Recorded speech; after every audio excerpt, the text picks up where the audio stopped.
Ordinance 26-13A, introduction. An ordinance of the Township Council of North Brunswick adopting a redevelopment plan for 100 Fidelity Plaza, Block 143, Lot 24.06, in accordance with the local redevelopment and housing law and ASA 48:12A, 1F. Mr. Mayor.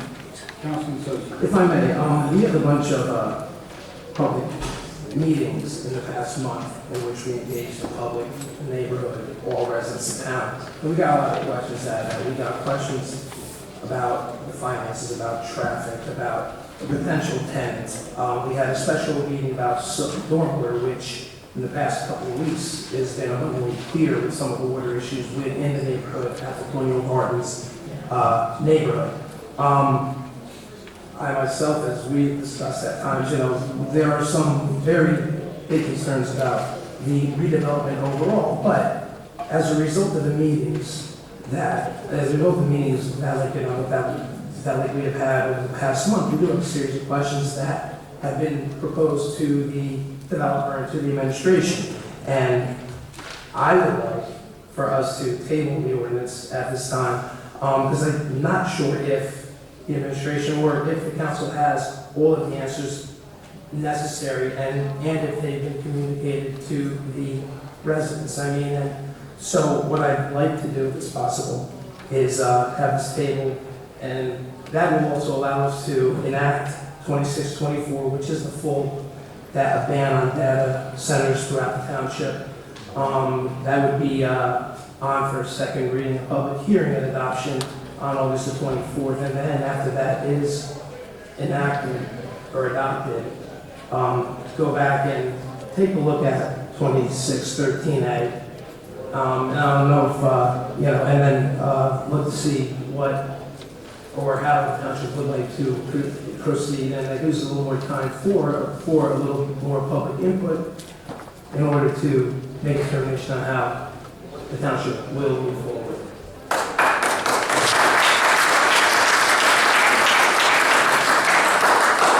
Is there any legal reason that we have to move forward? There's not. I understand what Councilman Socio is suggesting.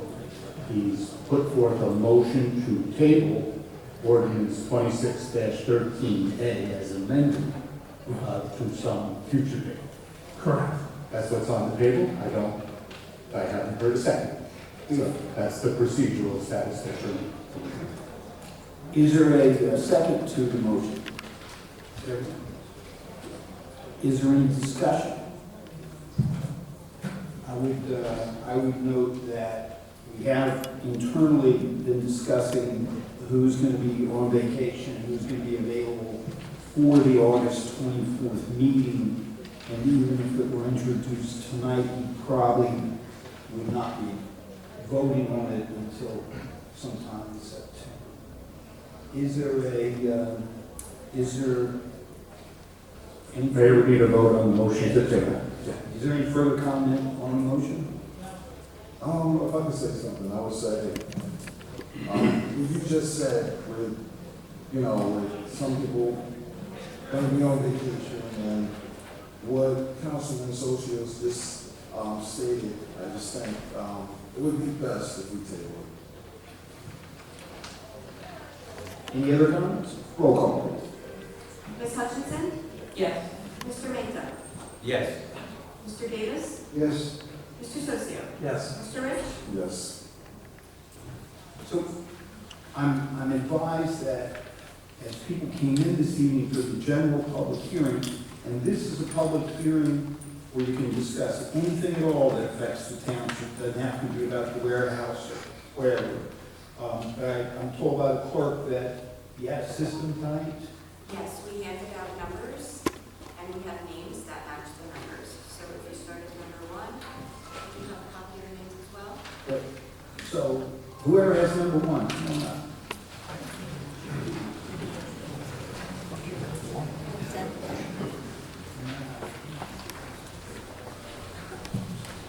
Good evening. I get the distinction of having number 1. All right. Good evening. My name is Brady Wise. I live at 1249 Williamson Road. First of all, I'd like to thank you for tabling ordinance 2613A. and I'm going to begin. Every major decision that's made leaves a footprint. Some are made in concrete and steel, others are made with the trust residents place in their government. The question before us is whether that footprint will reflect transparency, accountability, and thoughtful planning, or a process that left residents asking questions long after it was underway. Many residents are asking a simple question. When were we supposed to know what was actually being planned for this property? Segis purchased the property in April 2023, and the redevelopment process began in September 2023. Yet, the first public mention of a warehouse was not made until June of 2026, when the redevelopment plan was placed on the June agenda of the planning board meeting.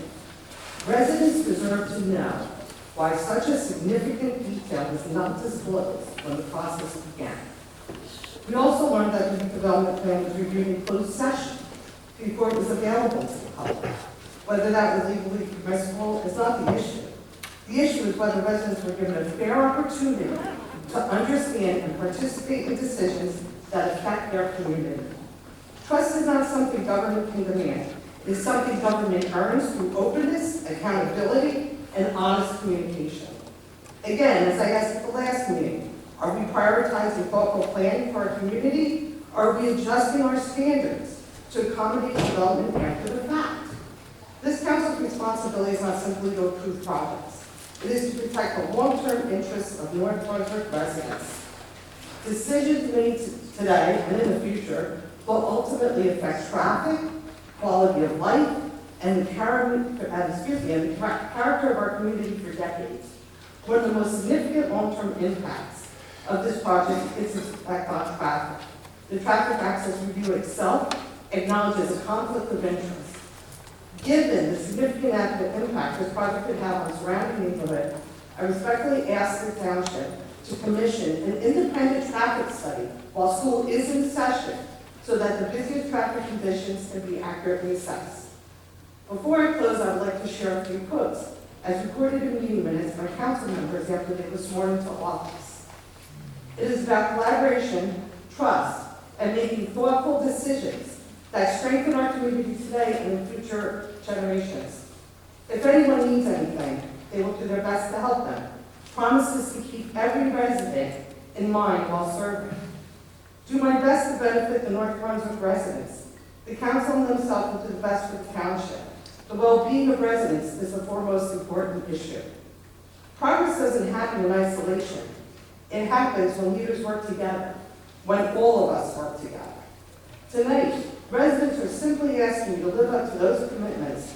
Listen to the people who have spent countless hours researching this issue. I have the binder to prove it, and advocating for what is best for North Brunswick.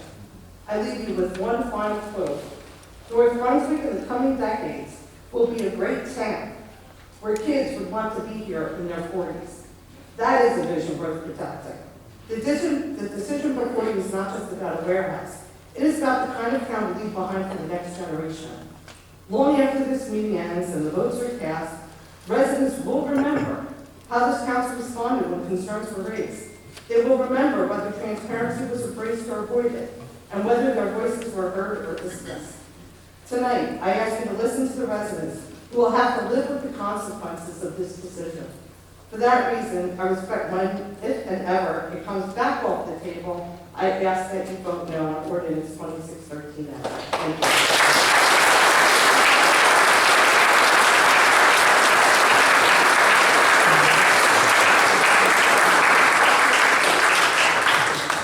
So, several points raised there.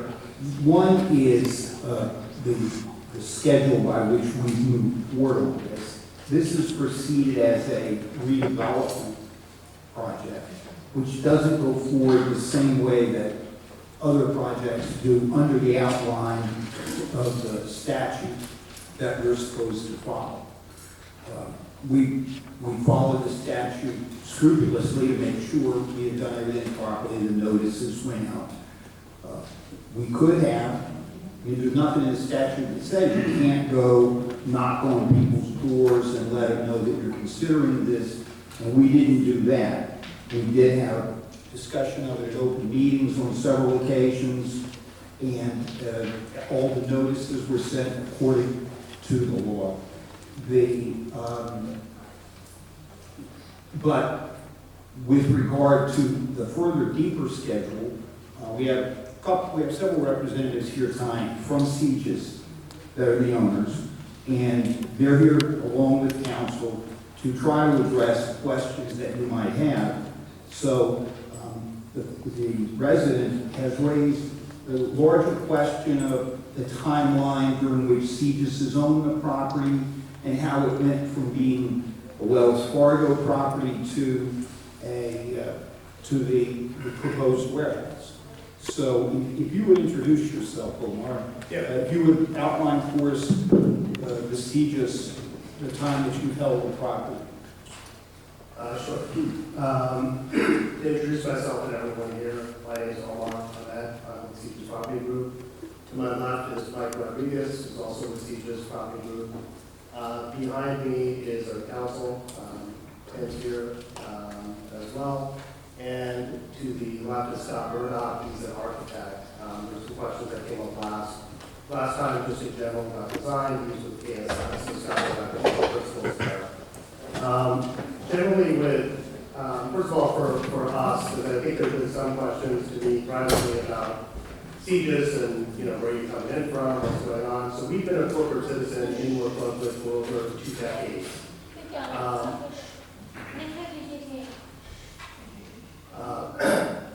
In fact, our first office in New Jersey was in North Brunswick here, 621 One. So when we were in the early stages of our company, we were located in North Brunswick.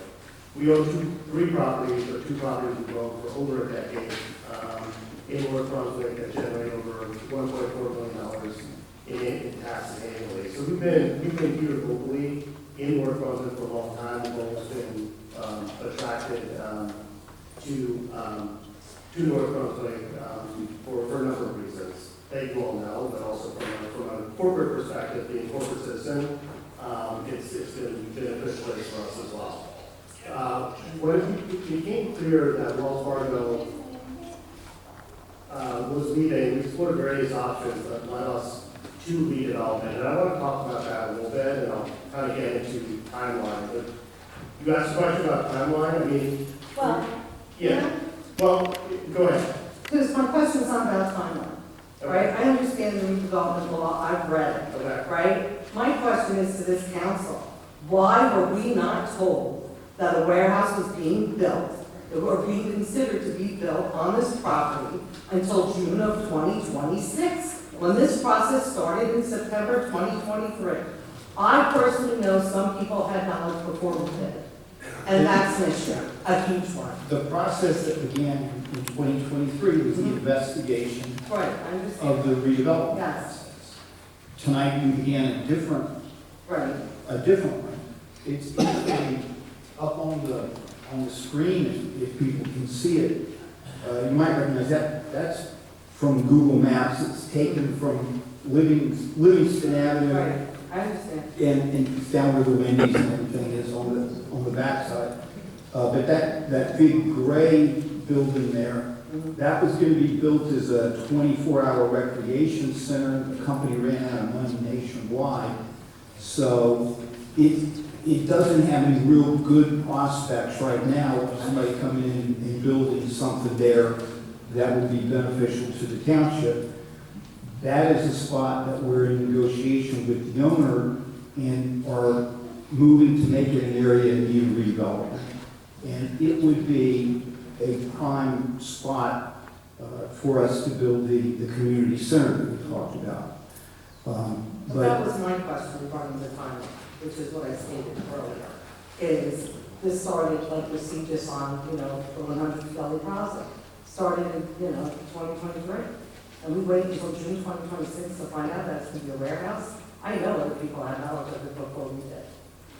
So, Well, people had knowledge of it. Well, you did because it wasn't a secret. We were open about it. We discussed it. but it's not in any of the meeting minutes. It's not in any of the videos that I could find. There was never a mention of a warehouse until it went onto the plan, unless somebody can prove me wrong, please. I did, I did some research. I mean, I've had a month, and I looked, I read, anything that mentioned that property, I looked, I watched the videos. We've talked about it openly at council meetings for some time, and there's been, Well, if somebody could point me to the one where you said that there is a warehouse going on that property, I would very much appreciate that. we'll certainly see. Yes. If you can Thank you. point that right. Yes, I And- appreciate that, because that's the point, none of us knew. And as you know, since people have come forward and said they want more time to digest it, they want more time to study it, we've had 6 or 7 meetings that were open to the public upstairs.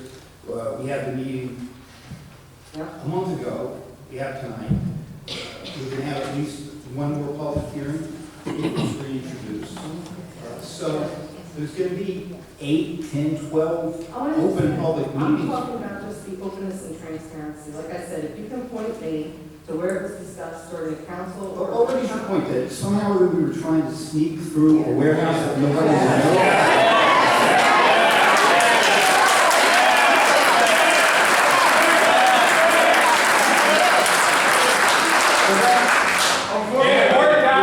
Your complaint there is with the state of New Jersey, because the state of New Jersey has provided the redevelopment law that we are absolutely obligated to follow. Understood. And That's if the we- you can't tell us. So when you even start, like, once it passed the resolution, that was a property, using the correct terms, which I won't know off the top of my head, but once it passed, and it was going into the redevelopment plan phase, like, you can share with us that it was going to potentially be a warehouse? It was going to the planning board, Right. and the planning board was openly considering it, and I'm sure you've watched that planning board I meeting. watched that planning board meeting, which was just June of, last month. Yes, And sir. that's the first time I see a redevelopment plan that talks about a warehouse. And under the law, that's how it's supposed to work. It's So not you just can't tell supposed- the residents what you're considering putting there until you actually write a redevelopment plan. You can. I'm not trying to pretend you can't. No, I. But the way the I process, understand. I think we right, have to. the way the process is supposed to work is, it's sent to the planning board. Right. They consider it in an open meeting, comes back to council considers it in an Right. open meeting, and that's when it becomes I an understand. open public discussion, usually. So, what I'm saying, I guess my time's up. Thank you for Because your comments. just one more comment, because in your September 2023 meeting, Ralph Andrews did ask about zoning. And the answer he got is it could be zoning upon, on top of zoning. Again, if somebody could point me to where there was mention of a warehouse, I would appreciate it, because right now we all feel like it was sitting from the public. Thank you.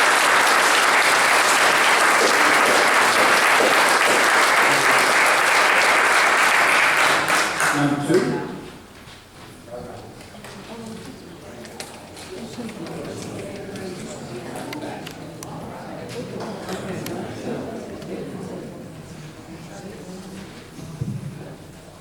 Hello, I'm Lorenzo Pizarro. I live at 415 Rose Road. Why don't you use this mic? Quiet.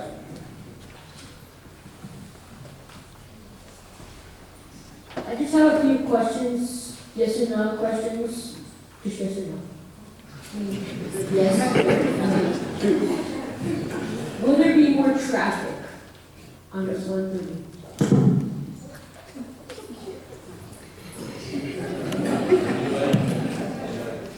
Will the water table change and cause water to come in our basements? No.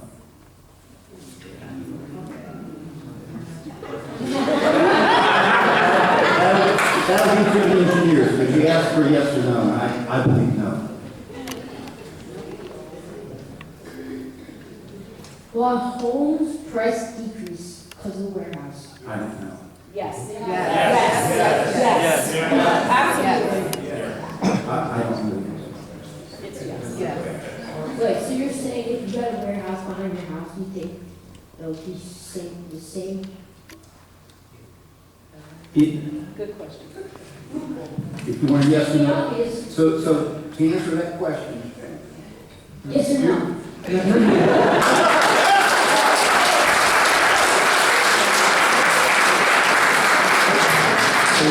warehouse that is not done right will decrease property values. A warehouse that is done right on a property that needs a lot of work already may not decrease property values.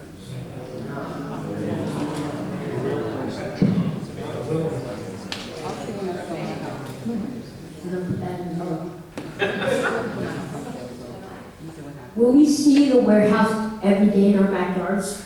If you go in your backyard and look, you will. Will animals have to leave their homes? No, because the warehouse will not touch the current wetlands, and that's probably where the animals would be. There could be raccoons and stuff that are there right now, but Yes. I'm not- no big animal might. Leave their homes and come to our backyards. no more than there is now.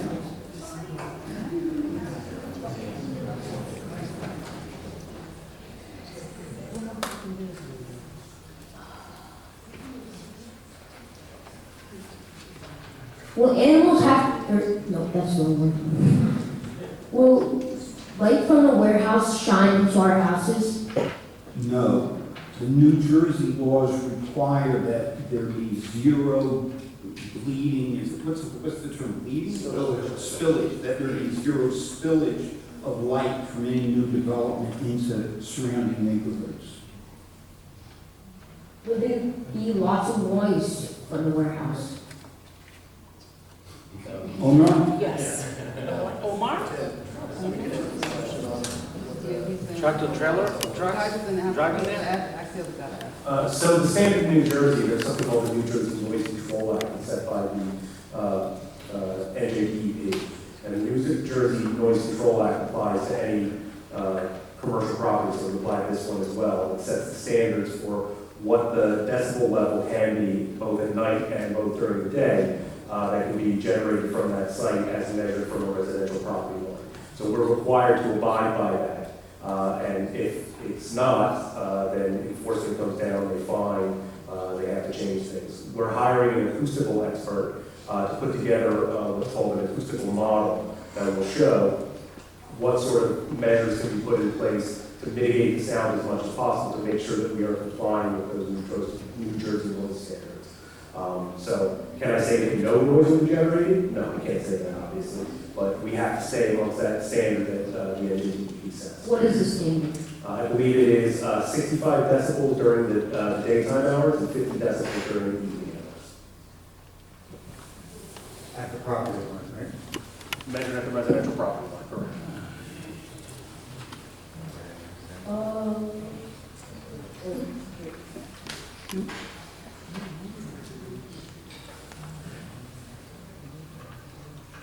Will fumes from trucks pollute our air?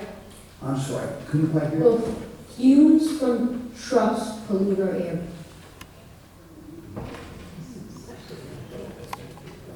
In my opinion, fumes from trucks pollute our air.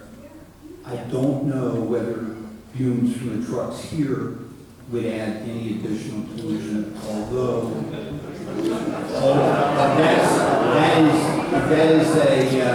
that's one of the factors that needs to be taken into account before the council votes and before the planning board votes. Well, yeah, kind of, one of the main issues with the fumes from the trucks is when they idle in place. That's kind of like,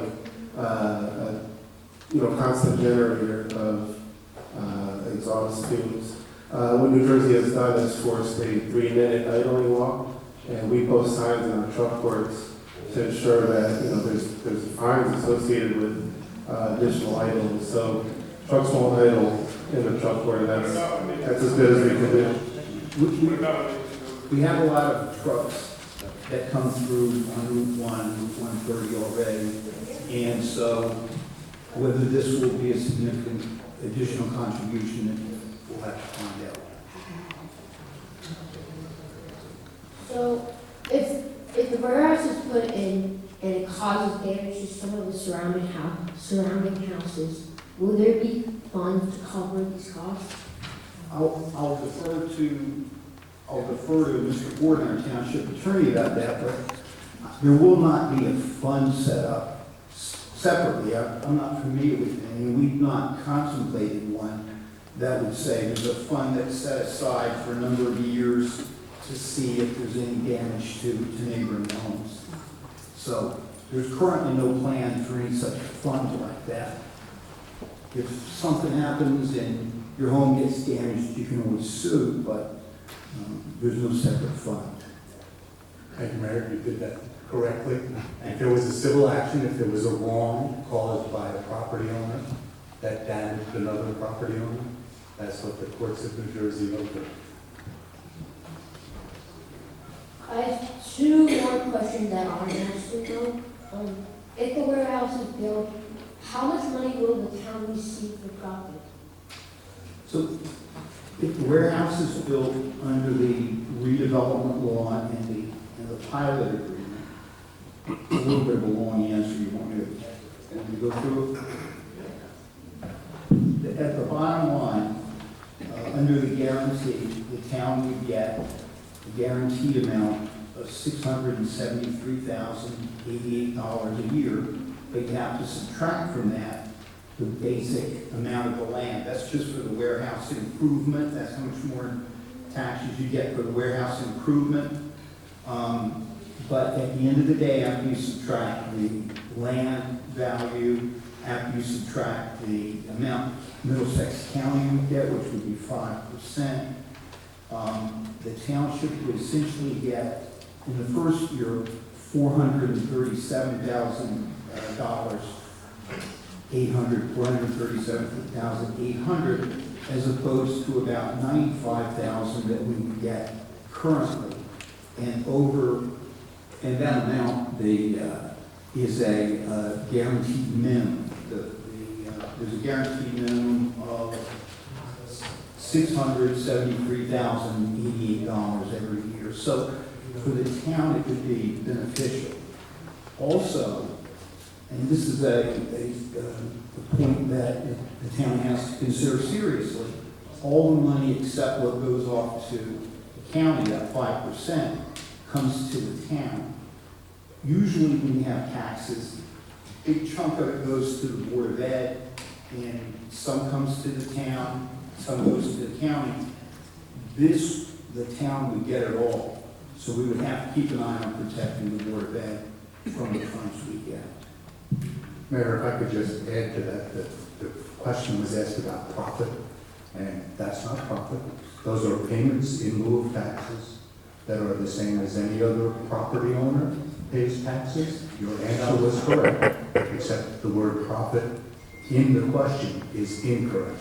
The town will not profit from this at all.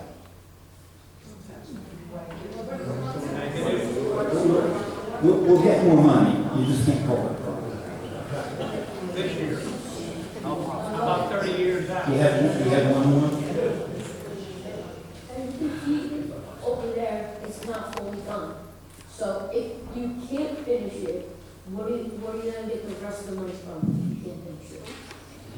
That's a good question, because the money we get from this development, if it were to ever go through, would not be enough to, over the years, build this single development, the community center that we're looking at over there. This alone would not be enough. We would need to look at other potential areas of redevelopment or take it out of our general fund, which is money that we raise through taxes. So in addition to that project, we do have a couple others, fixing our senior center and a couple other things like that we really want to do. But we have to find the money to do it. This is one potential way, but this is not the only way we can look at it. What kind of product will be in the warehouse? Omar? Yeah, it's speculative right now. We don't have a tenant lined up right now, so we know exactly what the tenant, what the use is and what's in the warehouse. But when Scott speaks and just gives a little background on the type of facility that we're creating, it's meant for a corporate tenant. So there might be goods that are stored there. So but there's also a good portion of Class A office space as well. So the short answer is we don't know exactly what that is, but typically Class A or new buildings have business services that are really.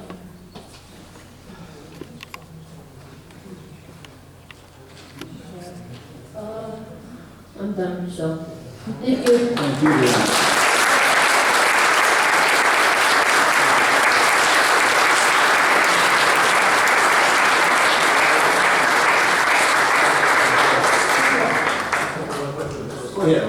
Yeah, I just wanted to address, the question that came up first about the redevelopment plan and transparency and whatnot.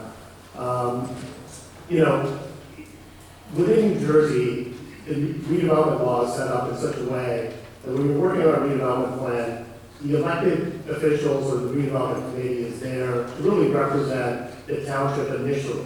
So a lot of the stuff that, when we first met with the town, there was a potential of Wells Fargo vacating, not a guarantee. So a lot of the stuff that was being discussed was more general in nature, but as it sort of went more towards drafting a plan, typically it does happen, and this is, I just want to bring some experience from around the state, not just from North Brunswick, but it is done behind closed doors. Specifically, it gives the opportunity for the township initially to draft what they want. So we talked about this a little bit last time, that the zoning law as is prohibitive. If someone comes in with an as-of-right plan, they want to build it, there's no buffers, there's no pilot, there's no, all that stuff is not required to really be included.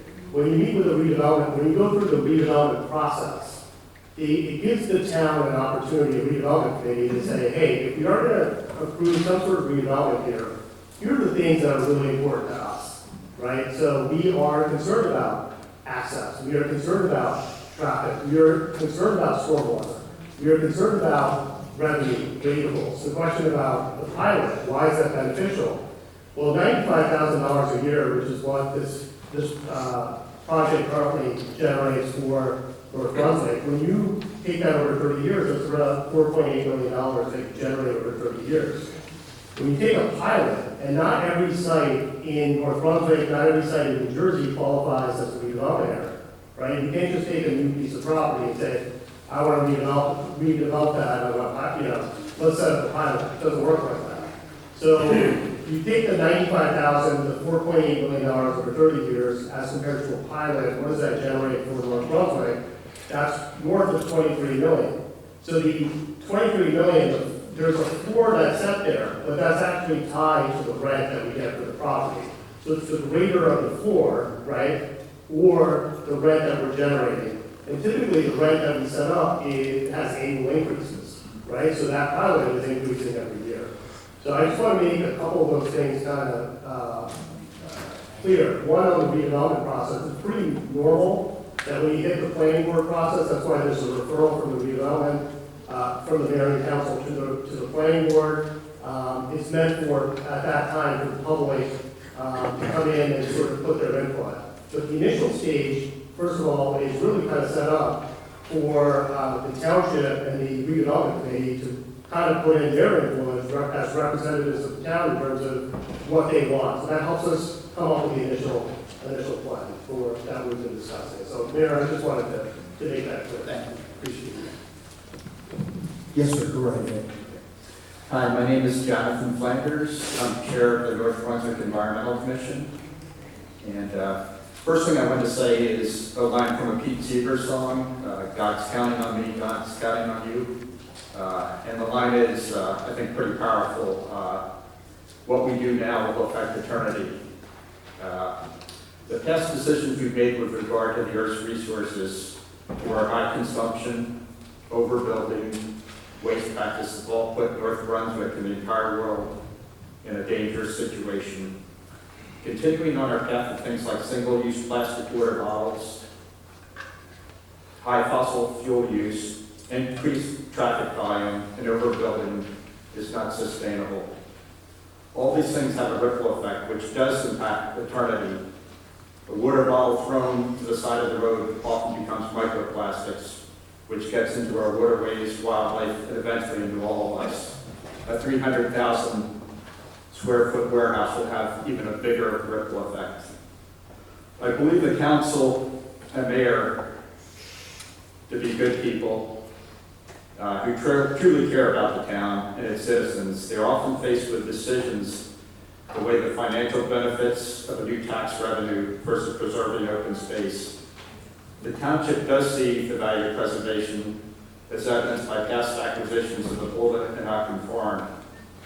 I think we've reached a tipping point, though, in North Brunswick, where building a 300,000 square foot warehouse is more of a detriment to North Brunswick than a benefit. The township, council, and mayor are right people. I'm asking them to be creative and find a way to acquire the 100 Fidelity property and use it for open space. Speaking for myself, probably not everybody here, I'm willing to pay more taxes and cut other government services in order to pay for this acquisition.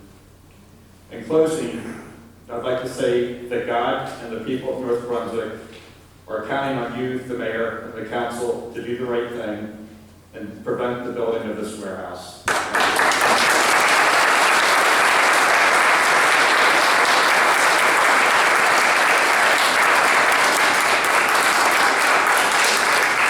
Number 4?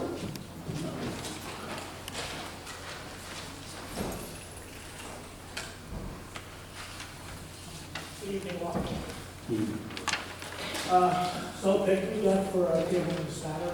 Up and break something, so this is a very smart idea, so that we can all come up with something that actually a couple things. Well, I definitely do not want a warehouse in my backyard. I live at 1077 North Road, so it's literally right there.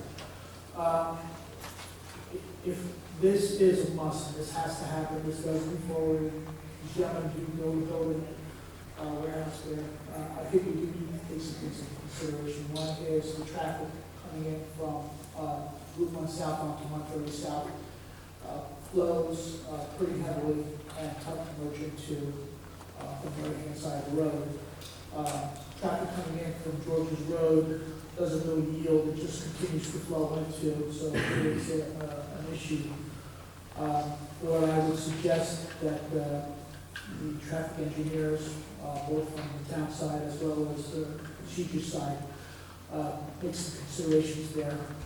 I would recommend, possibly, and I'm not an engineer, this is just recommendations, and you guys are going to have to figure this out.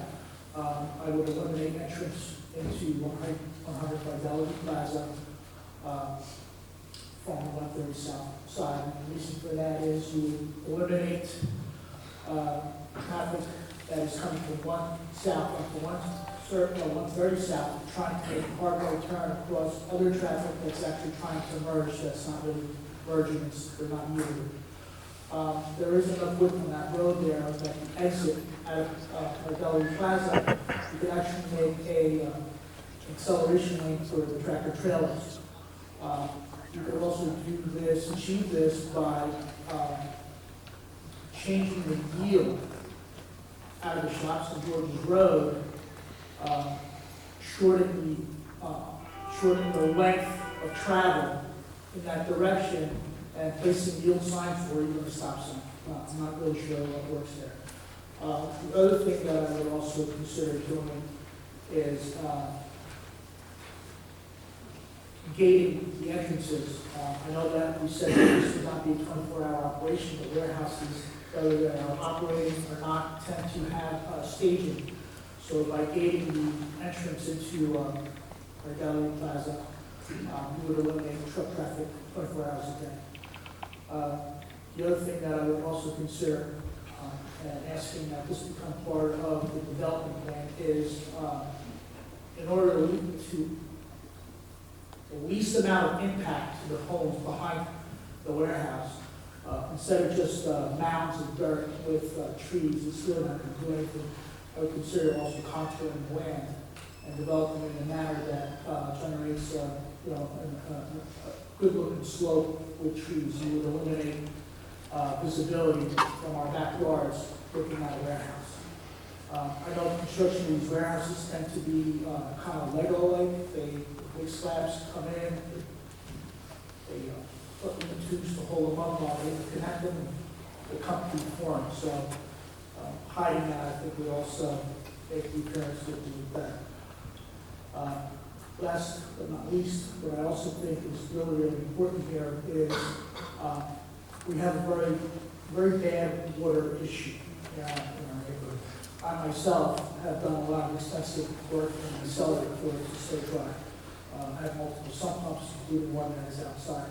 So I would make a strong case for a really good storm management program where you are finding a way to move that water somewhere else. And I think everyone here that lives in my neighborhood will tell you that we have a serious problem. And it's been like that for years.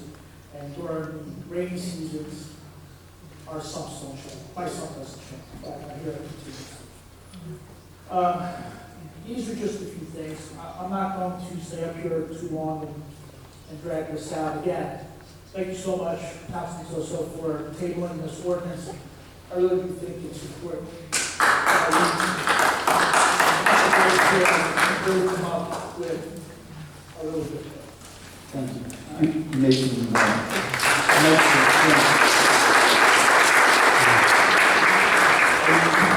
let me back up from what you were saying to what Ms. Haas, who was the first speaker.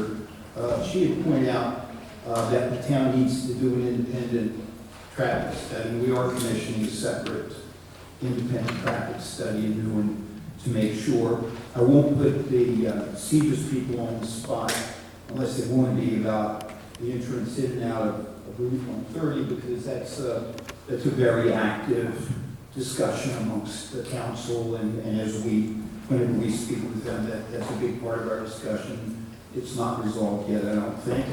And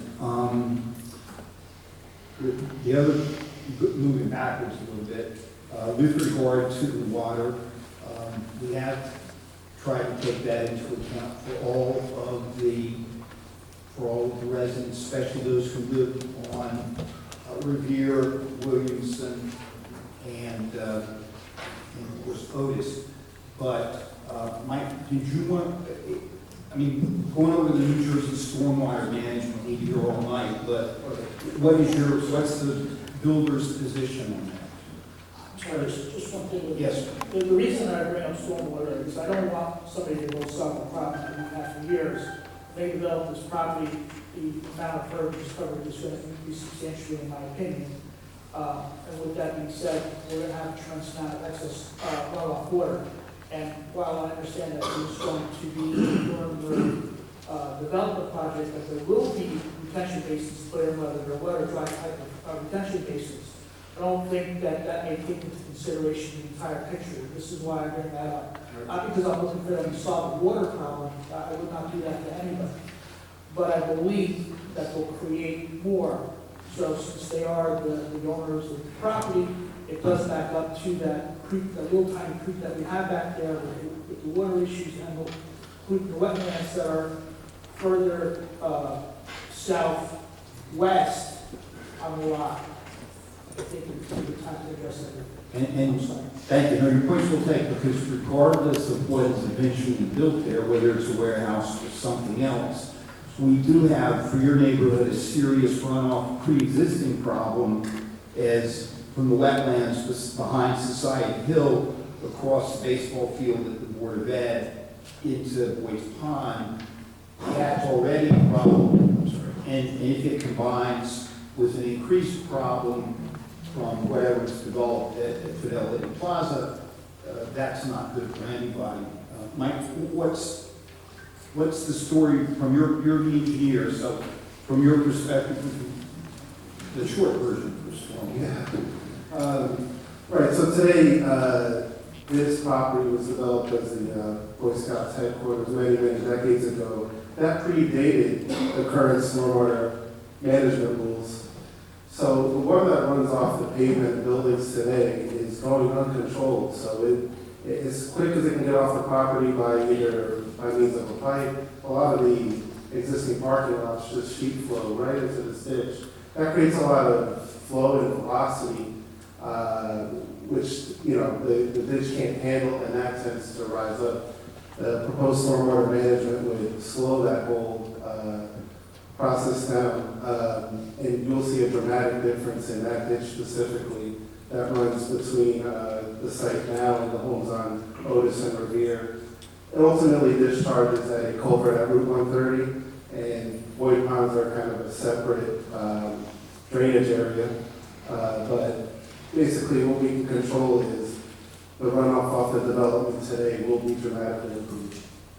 Yeah, I'll add something, sorry, Mayor, I'll just jump in here, just a couple other comments, and thank you for your comments. The NJDP has very strict guidelines, probably the strictest, one of the strictest in the country, if not the strictest. And it's only gotten stricter since Superstorm Sandy, and the higher frequency of what they used to refer to as 100-year storms. We talked a little bit about this in our breakout session that we had last week, but we have to design a system that captures runoff from this property. And basically it's designed to capture 11 inches of rain. So think about that, like the average storms that we've had in the last couple of Saturdays might be 1.7 inches, 2 inches of rain, and they're pretty significant rain. I mean, you know, when rain is coming, it feels a lot. It has to be captured, and it has to be filtrated as well. So there's filters now that have been put in place. So there are basins, retention basins, as you mentioned. There's also something called porous pavement, right? And all that stuff has to be filtered before it's discharged in a very, very slow manner. And a lot of that stuff, when we get to the stormwater phase, which is typically at the planning board level, that has to be approved by 3 people, right? So it has to go and be approved by the DEP, which has to be approved by our own civil engineer, not Mike. Mike's a civil engineer, but we'll have a separate engineer who reviews it. That then would go to the NJDP, and then at planning board level, it would also have to be reviewed by North Brunswick as well. North Brunswick will have an engineer on staff that would review that. So stormwater is a serious part of that. When we went through the redevelopment process, that was highlighted as one of the key issues as well. So I want to make that clear. On the traffic, I'll stop there. Just on the traffic, we have another hearing coming up where we're figuring out what it is, whether it's a breakout or one of these sessions, but we're going to have a traffic engineer there. You guys I took down some of your notes and we heard some of those comments. You guys to be heard by the traffic engineer. To date, just so you know, we've had our own traffic engineer who's been retained by CGIS, who's come up with a study.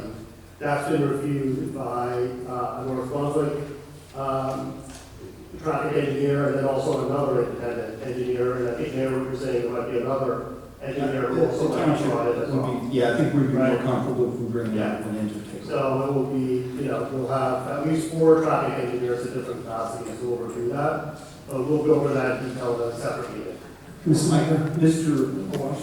Go ahead. Just if I can tag along like I did last Wednesday night with the stormwater meeting, there's also the issue, forget about the developed part of the property, but the undeveloped property, part of the property. Now, we understand you can't go in and chop down trees, I think, but there's a significant amount of debris and stuff that falls within there. And whenever we get a big rain, like we did 2 Saturdays ago, like we did 3 Tuesdays ago, Hurricane Irene, it gathers at the culvert at the corner of Williamson and Franklin. Now, our guys go out there periodically, and they're retrieving new debris, and it blocks everything up and creates an issue that emanates from your property. So we need somehow, as we said last night on Wednesday, we need that to be addressed also, because it's creating an issue within the neighborhood in general, coming from what is the paper street to the mouth of Williamson and Franklin on a regular basis whenever we get a significant rain like that. And we're hoping we don't get it this coming Tuesday night again. So again, I'd just like to, mention that to you to keep that within your radar as well. So if Councilman Socio and Omar have referred both to meetings we've been having. If you haven't been following, on Tuesday and Thursday nights, we've been having smaller community meetings upstairs. And we can continue to do that if you're interested in coming to speak with us in a smaller setting.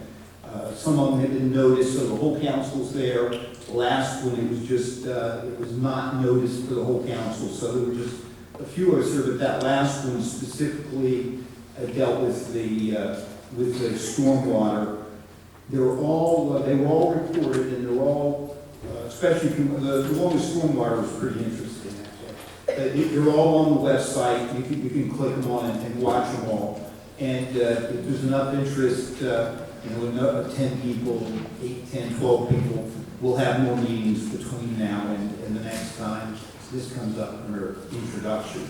Mr. Waddle also mentioned the detention basins or retention basins.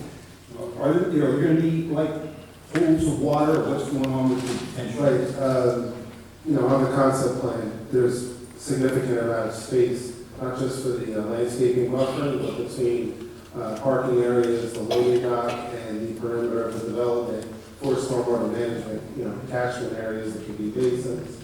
Likely there will be something called a bioretention basin, and that also includes plants that help soak up pollution and other means of treating stormwater before being discharged out to the ditch.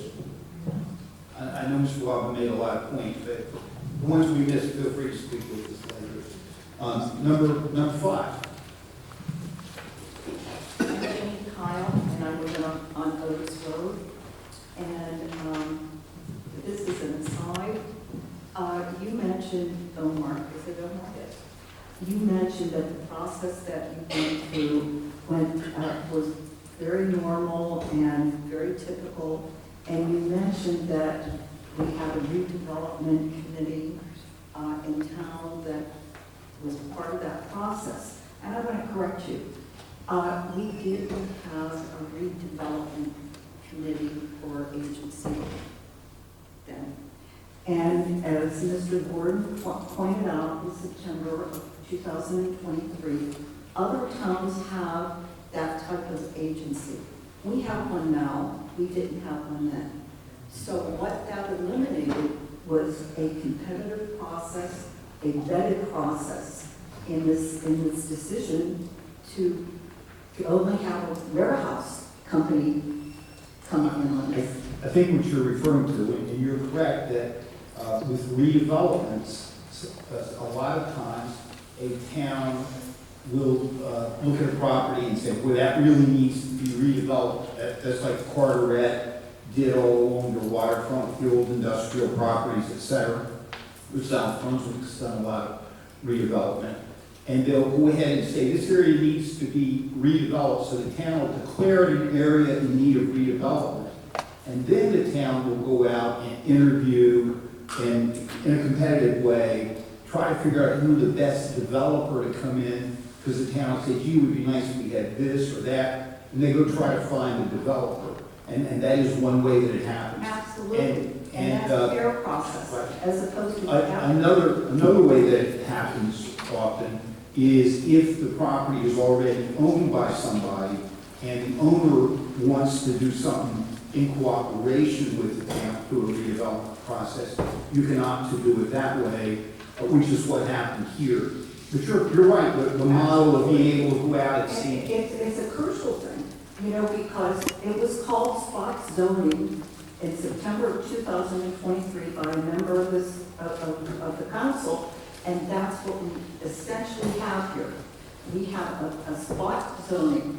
It's not a whole area like most redevelopment plans call for, This is one property that you're doing, and in my humble opinion, we're under the bus here. Our neighborhoods are under the bus. And I'm just pointing that out because if you want to call it fair, I don't see it that way.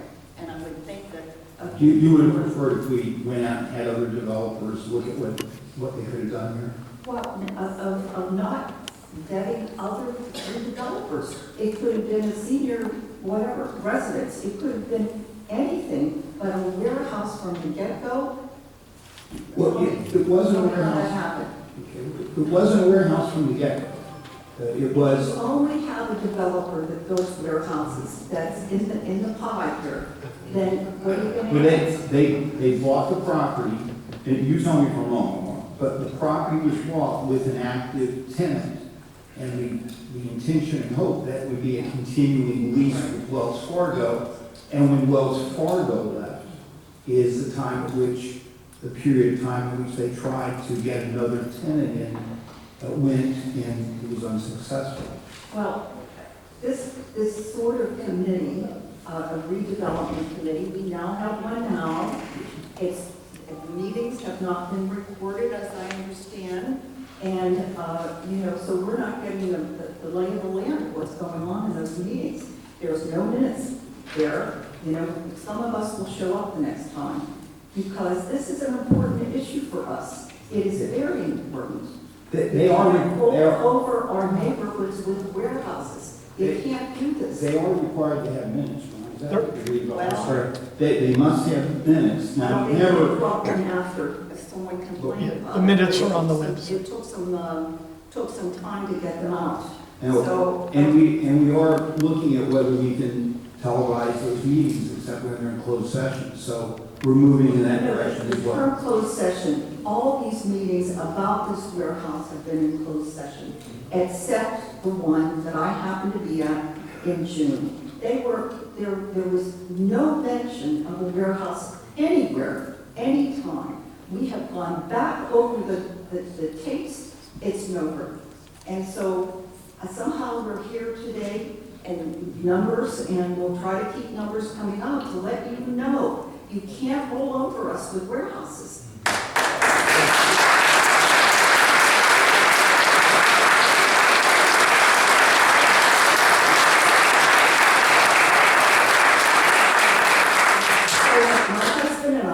Based on what you said at the last council meeting, you said that there's not going to be a real significant decrease in our values of our homes with a warehouse in our backyard. That's what you said. It's not on our sight line. And so my husband and I did some research. We actually took a map, circled it, with a protractor, figured out a half a mile out because that's the area that's affected the most. And it even goes a mile out, just not as highly. A half a mile out, there are 450 homes in that half mile. Our houses are valued according to Zillow and Realty.com at the average house in North Brunswick is $567,200. 450 times that number turns out to be $255 million in home value. The low ball figure for the reduction in the value of our homes is 10%. That turns out to be that every single resident within a half a mile of this warehouse will lose $56,720, or $25 million overall. You're only bringing in $23 million in tax in the title program, and yet we're losing a bundle. And you people, I'm sorry. I respect you, I care about you, but you have to care about us. We're respecting you.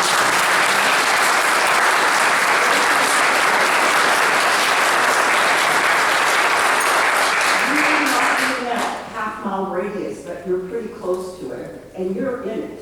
I don't know where anybody else knows, but do you really want to give this kind of money away?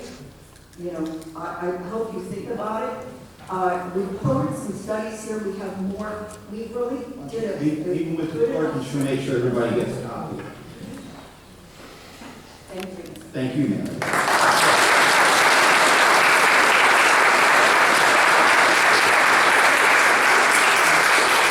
Number 6.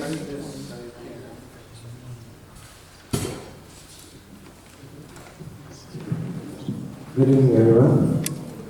My name is Rakesh Shantala, and I represent 55 Fidelity Plaza, which sits right next to 100 Fidelity Plaza. I acquired the property in 2020, right during COVID time. Then the Bristol Myers Squibb sponsored daycare, which was private resident, used to exist there, and they vacated the property in 2020.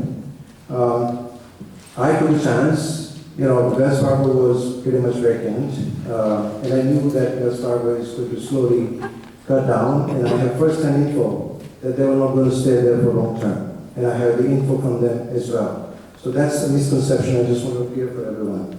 But I'm very concerned about the daycare being completely ignored, or being masked, or being completely not even included in any of the studies. So that's the reason why I'm here.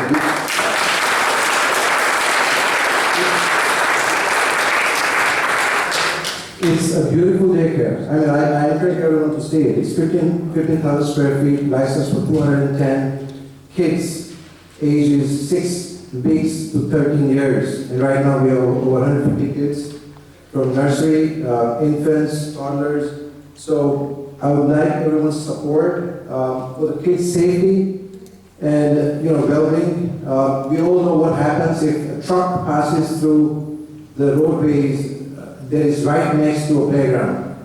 The renderings you see right now posted does not have the detail of the daycare. I would like you to see on Google Maps how close it is to the Route 1 entrance. We have requested multiple times. We've shared our concerns. We've emailed multiple times. We've emailed cities. I've requested meetings multiple times.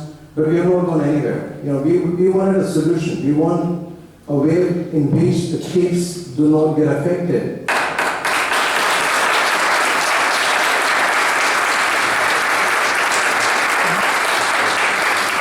There has been no mention of daycare. Can I ask sages and or the experts why there is no mention of daycare? And what is the mention you want? You want None of the redevelopment study plan or traffic studies have daycare. Even the 3 generations that they have calculated does not have daycare included. Now the traffic study and the town's review of the traffic study will have to include some assurance that the daycare is going to be in a safe area or somehow is done in a way that does not impair the safety of the daycare center. The council and the planning board. But I understand that if you're a traffic expert, the 3 generation will include the daycare traffic. Yes. 150 kids, carrying infants to toddlers to, a single mistake by a truck driver for a wrong turn can end up in the outdoor play area. It would be an essential part of any traffic. Yeah, but it's not there. It's not there. No, That's why. right. We don't have that study. Yeah, so my traffic engineer was to come here today, but he will attend the August 24th. I'm presenting some of the observations and the questions he has raised. But again, just everyone to please keep in mind, kids' safety is a lot more important than making dollars.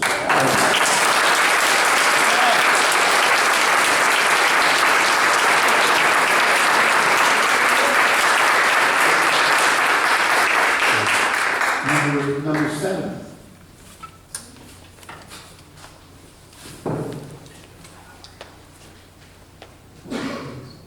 Good evening. My name is Crystal Hawkins. My husband and 2 young children live on Constitution Circle at Society Hill North. Our property borders the forested wetland area. We are opposed to the warehouse for many of the same reasons brought up by other neighbors. One of the concerns particular to our area that I would like to bring up is about rodents. The homes bordering forest already have rodents coming into our homes. We personally caught short-tailed shrews, field mice, chipmunks.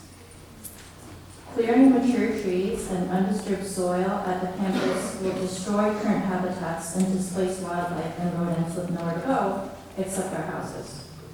This is a major problem in this area because it's townhouse style, which means if one house is affected, the entire building is affected.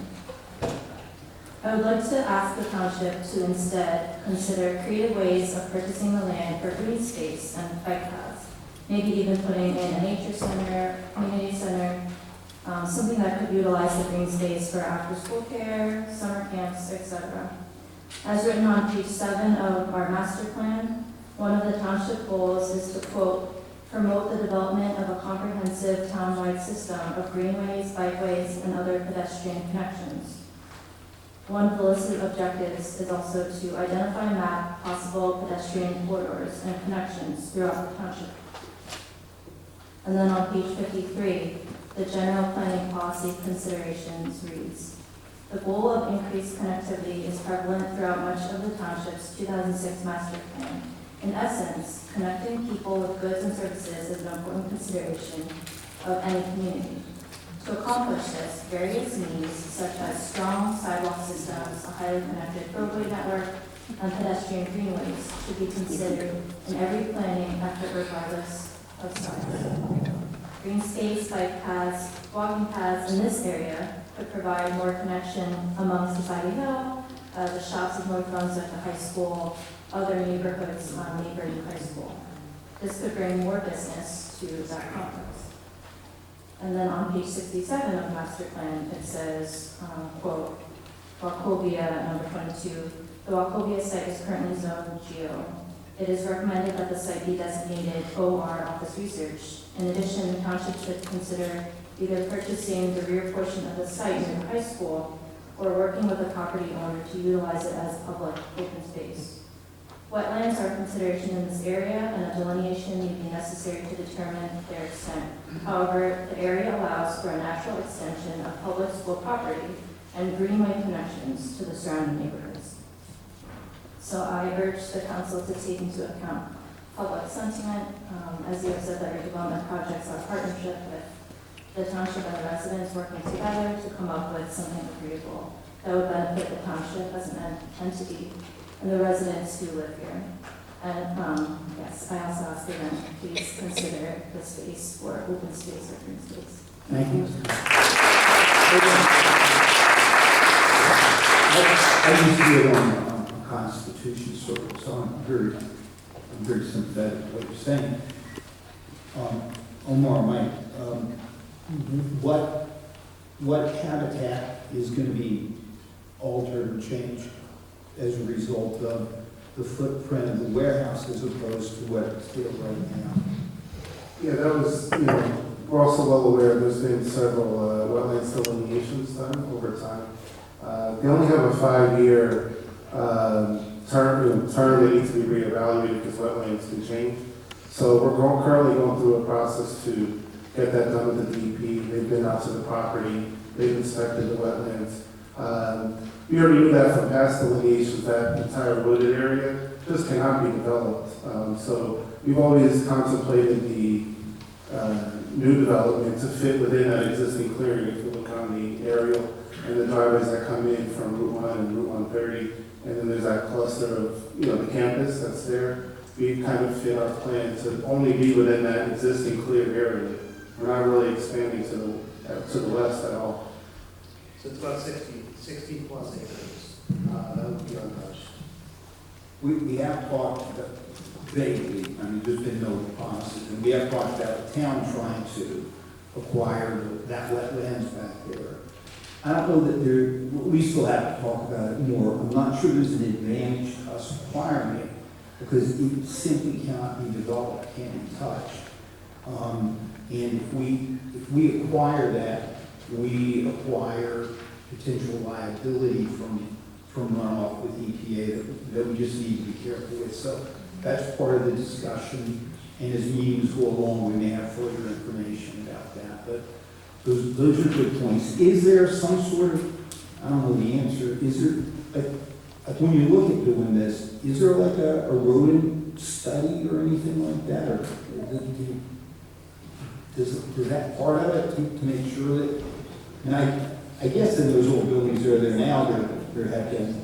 Yeah, I mean, typically, the future development with a Class A type warehouse, you don't really have rodent issues. You would have the same type of rodent issues that you would have at a house or any other place. Where you would have, typically the tenants would have regular regular inspections on that stuff, but these are, these brand new warehouses, they're also designed differently.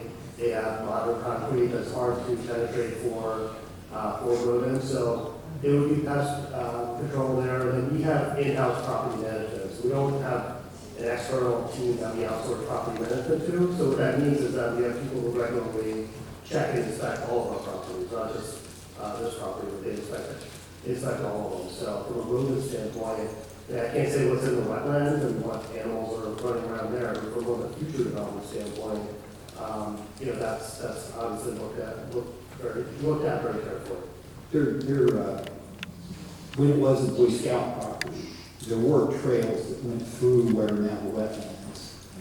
I'm not sure we could do anything to make them more walkable now because they're really wet, and I'm not sure Department of Environmental Protection would let us do much to beat them up. And there is a little pond back there that would look nice, little koi pond, Japanese garden kind of thing. But again, I'm not sure whether the state will let us touch it, but we're investigating those things. Is that something that you can, investigate more and let us know? Yeah, we're pushing on it. Thank you very much.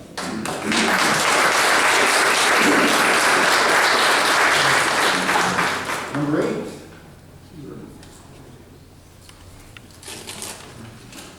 I don't know. The First of all, with wildlife, when you're messing around with an area that's wooded or that doesn't have a lot of buildings in the area, and you disturb that area, it shakes them out. So for instance, I live over on Shepherd Avenue, my name's Doug Forshake, and we regularly see families of deer, we hear about foxes. Last year there were bear walking around, so that wasn't a problem that we had 10 years ago before all the developing that's continued to pollute us, basically. So I said the last time I was here, the last 3 years, the mayor, members of the town council have won their seats unopposed. 2026 is headed the same way, and when they had opposition running against them, a small percentage of North Brunswick population made a decision for the rest of the majority on who's running this town. All right? I think every one of you began with a fire to want to make a positive change in this town with good intentions. I think like any politician in office too long, I believe that focus is shifting. And this is, you kicked the hornet's nest up. Do you see this going on the last few months? So, anybody remember Raceway Park in Englishtown? Right? And those cars were loud. The wooded area, the surrounding trees created a sound barrier around that racetrack. So as they developed that area more, and those trees came down, those loud engine sounds from the racetrack traveled further and further. And you could hear those races miles away as far as Route 18 and past there. Okay? So, I don't know about anyone here, but I live miles away from a high school. And as development has grown, I can hear marching bands and football games from my house. Okay? As North Brunswick continues to build, the modified loud mufflers of the cars driving on 1 and 130 get louder and can be heard at all hours of the night. There's a concern about the aesthetics of the new warehouse, but when neighbors with newborn babies, and I heard about a lot of them moving, that are in this vicinity of this building, okay? So when the newborn babies hear the beeping sounds as trucks reverse and followed by the loud banging as they hit the buildings, because that's what I used to hear when Sony built it right across from our rural area in Prospect Plains Road in Monroe Township. So you're going to be hearing the beeping and the beeping of the backing up trucks, which is automatic with these trucks, and then you're just going to hear bang! And you're going to hear that 2 o'clock, 3 o'clock in the morning while you're trying to get your babies to sleep, just to let you know what the outcome of that is, okay? So, as trucks shortcut through the side roads and our residential streets with children playing and the way these trucks driving over the weakened areas of the road that create more potholes, these are part of the consequences of your decisions. All right? Noise, truck traffic, road damage, quality of life, these are the consequences of your decisions. And we are neighbors by that. Okay? Thank you. And I do want to recognize Councilman Carlos Socia, okay? Because at the last meeting, when the council was asked where they stood on this proposal, you were the only one that ended up giving us an answer with the concerns and reservations about this. So whether you agree with his position or not, that's the kind of transparency that we should expect from every single one of you standing up here.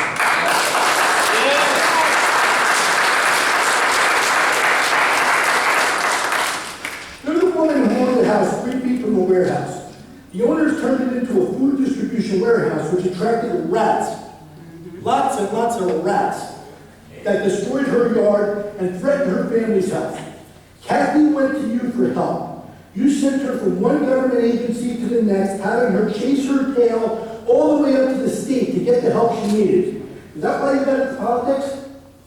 All right? You are all supposed to be our neighbors before elected officials. And when residents come to you looking for help, they shouldn't be sent on a bureaucratic scavenger hunt. We should feel the people we elected are fighting for us. Was your motivation to run for local politics to make a positive change in North Brunswick, or to gain tax dollars wherever you can, despite what the people in this town want?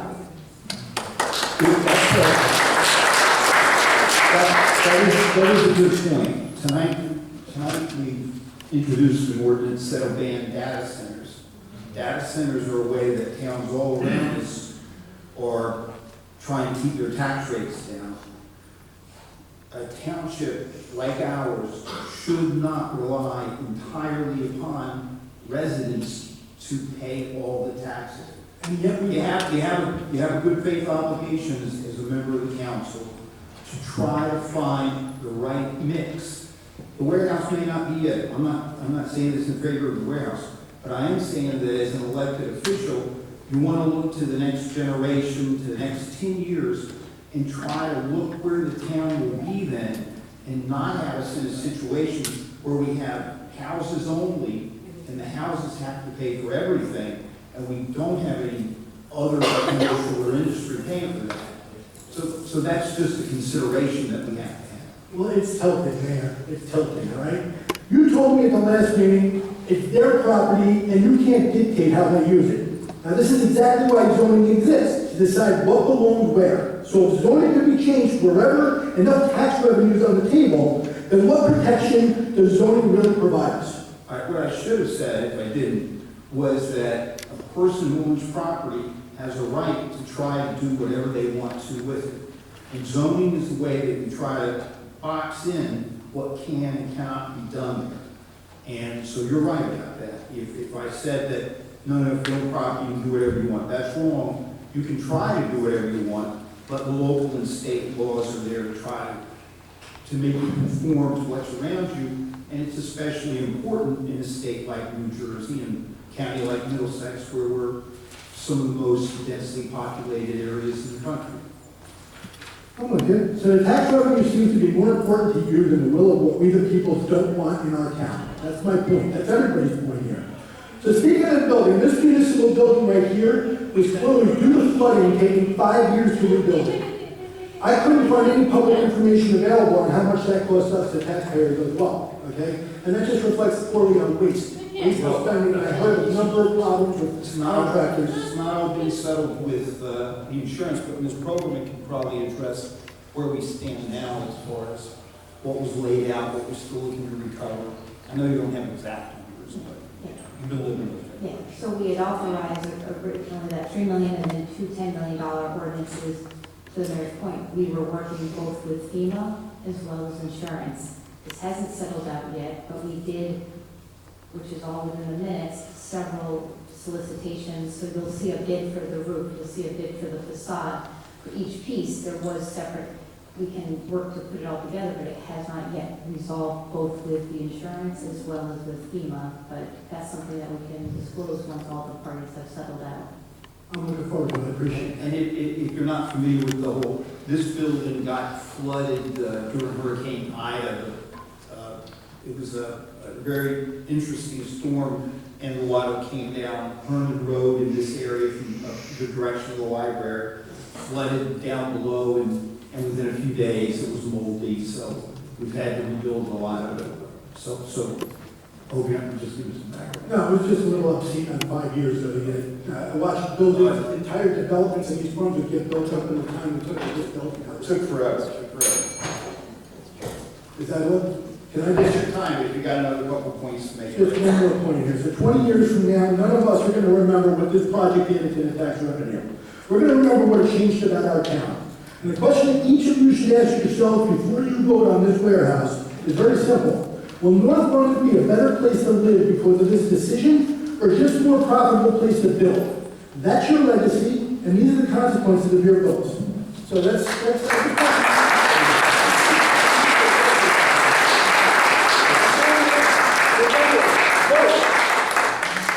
Number 9? Thank you very much. Thank you, sir. Number 9?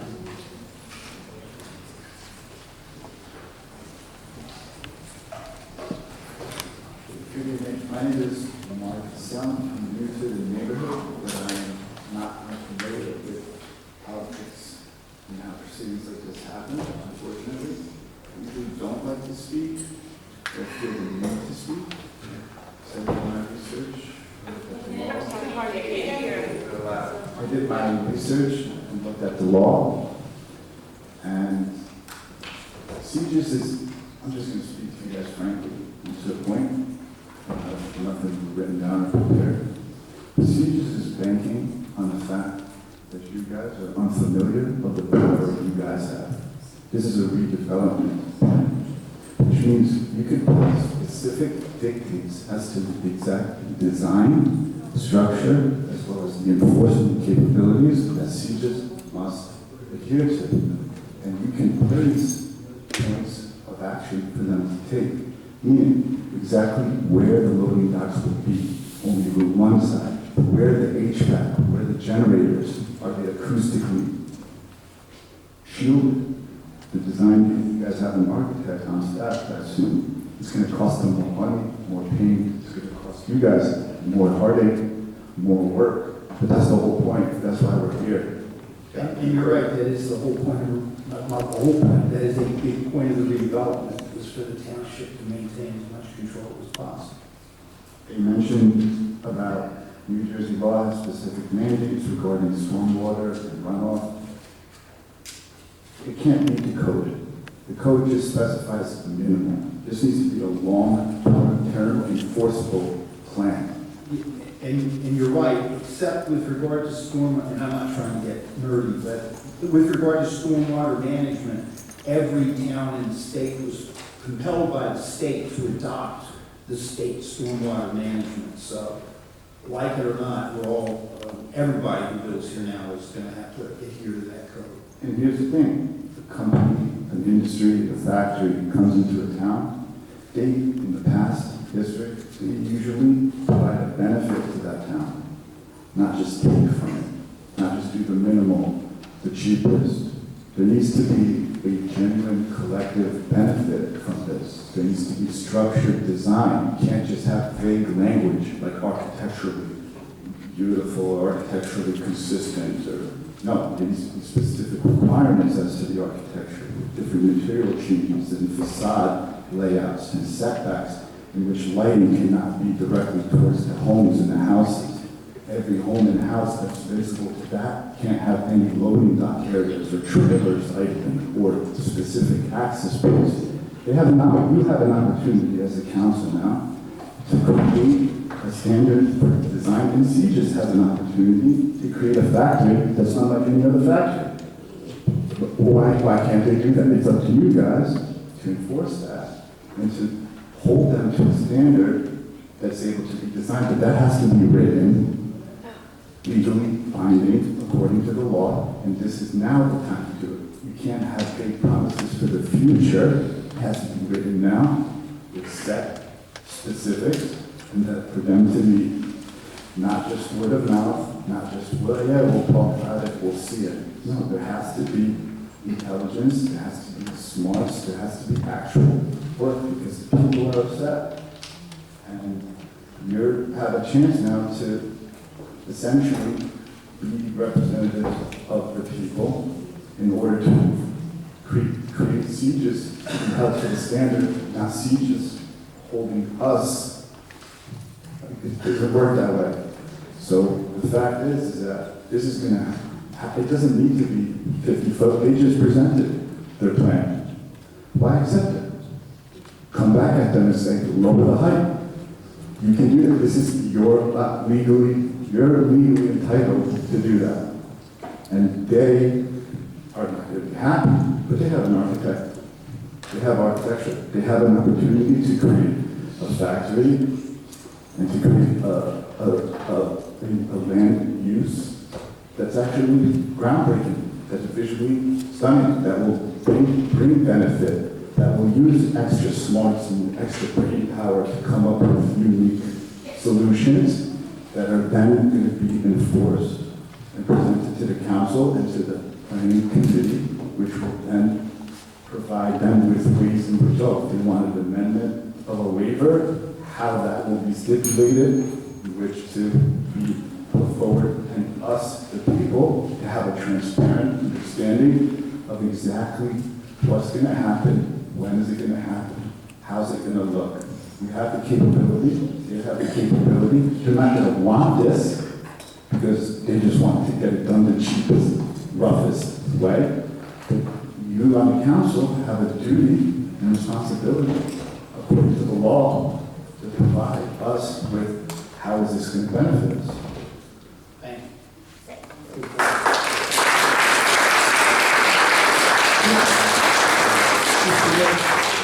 Do you want to address briefly the process of how we got as far as we have here with the plan? Or you don't? I know that, I mean, to your point, what we're talking about now is not what the original plan was. See, just once we started talking about cooperating as a redevelopment, all of the doors do face towards Route 1, and there have been many changes and accommodations that have been made. Several people here tonight, and we're still in the process, as you said, and many people here tonight have recommended other changes that if the council were to approve a warehouse that they would like to see there. And so these are things that we're going to continue to work with CJIS on to see if those changes are appropriate and ones that can be made. And at the end of the day, the council will decide whether, I think it's fair to say that everyone's reaction is much like your reaction. My initial reaction was certainly absolutely not no warehouse. But sitting down, looking at it, can we make the warehouse work there? I know many people here tonight feel that we just can't make the warehouse work there. And we understand that. And but that's what this discussion is. It's a discussion we have to have once we've initiated it by law, and we need to go ahead and follow it through and see where it leads. But if at the end of the day, the council is of the opinion that the warehouse can't work there, then I'm sure they'll do what they think is appropriate then. If they think that the accommodations, the pilot, that type of thing, mean that a warehouse could work there and it's for the betterment of the town, then they'll act in that fashion as well. So we're right in the midst of that problem. I'm sorry to talk so much. Did you have anything you wanted to say on why I switched?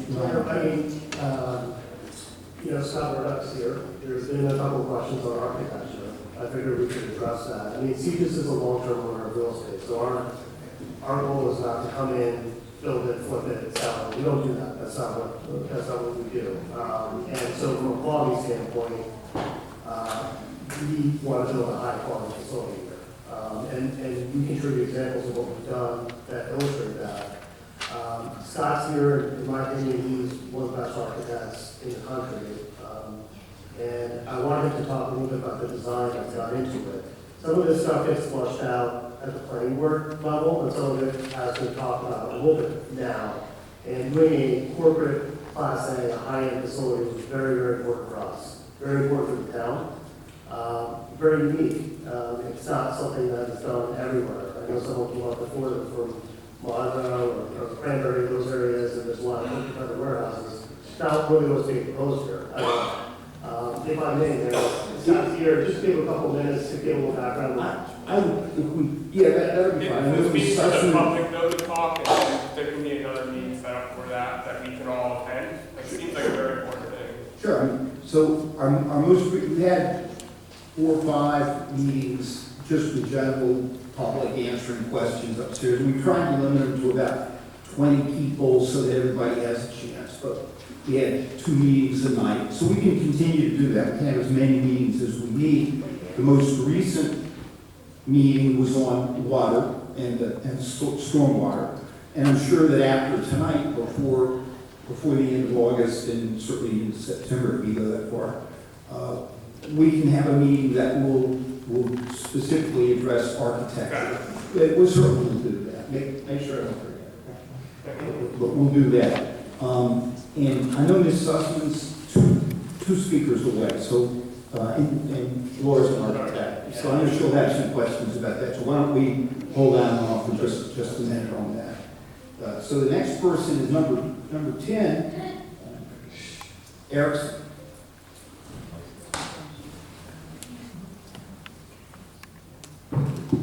Good evening, everyone. My name is Erickson Arias. I was born and raised right here in North Brunswick. And I'd like to take this time to read a letter written 4 years ago by someone who I hope to see amongst our neighbors here this evening. I'm writing to make you aware that an application that could affect the quality of life in your part of North Brunswick has been filed with the Franklin Township Zoning Board of Adjustment. A developer is asking Franklin Township to let them construct a 117,000 square foot warehouse with loading docks for 36 trucks along Route 27 opposite Osage Road. I urge you to take a look at the developer's entire application on the Zoning Board Adjustment page of the Franklin Township Municipal website. The letter goes on to say the following. I am joined by my colleagues on the North Brunswick Township Council in opposing this project. We believe the traffic, potential noise, and other impacts of such a large warehouse will adversely impact our township. We invite you to join us in sending a letter of opposition to the Franklin Zoning Board of Adjustment, and if you can, attending the virtual meeting. Feel free to call my office or reach out to any of your council members with any questions or comments. Very truly yours, Francis and Womack III, Mayor of North Brunswick. That warehouse on Route 27 does not exist today, and so I have to ask, is the mayor who wrote this letter in 2022 here in the room with us tonight? Yes.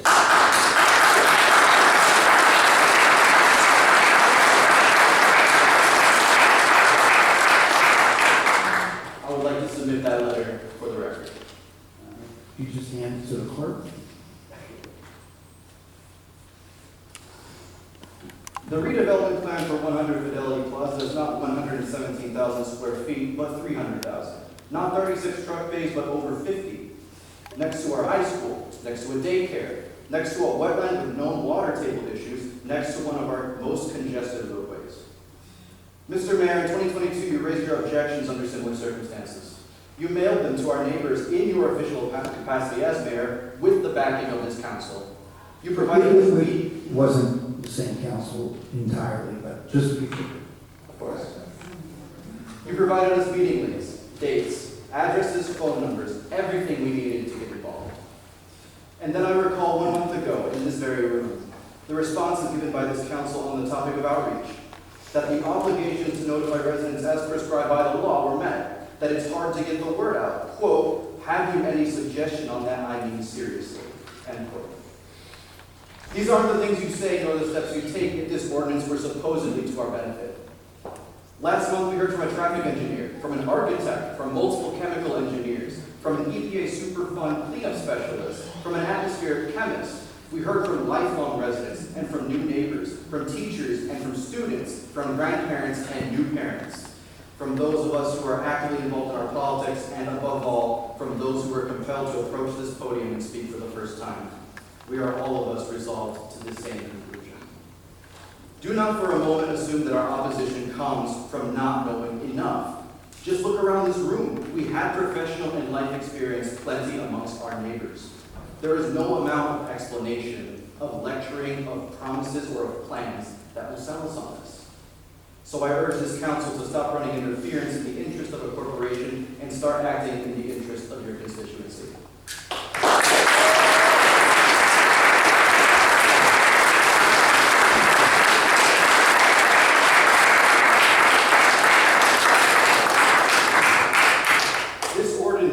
Worthy of opposition in North Brunswick today as it was in Franklin 4 years ago. But without trust, it's a non-starter. Without trust, all promises ring hollow. And without trust, the only acceptable remedy is to see the ordinance stricken from consideration entirely. So again, in solidarity with my neighbors tonight, I demand consistency and I demand integrity from this council to vote no on ordinance 2613A. Thank you.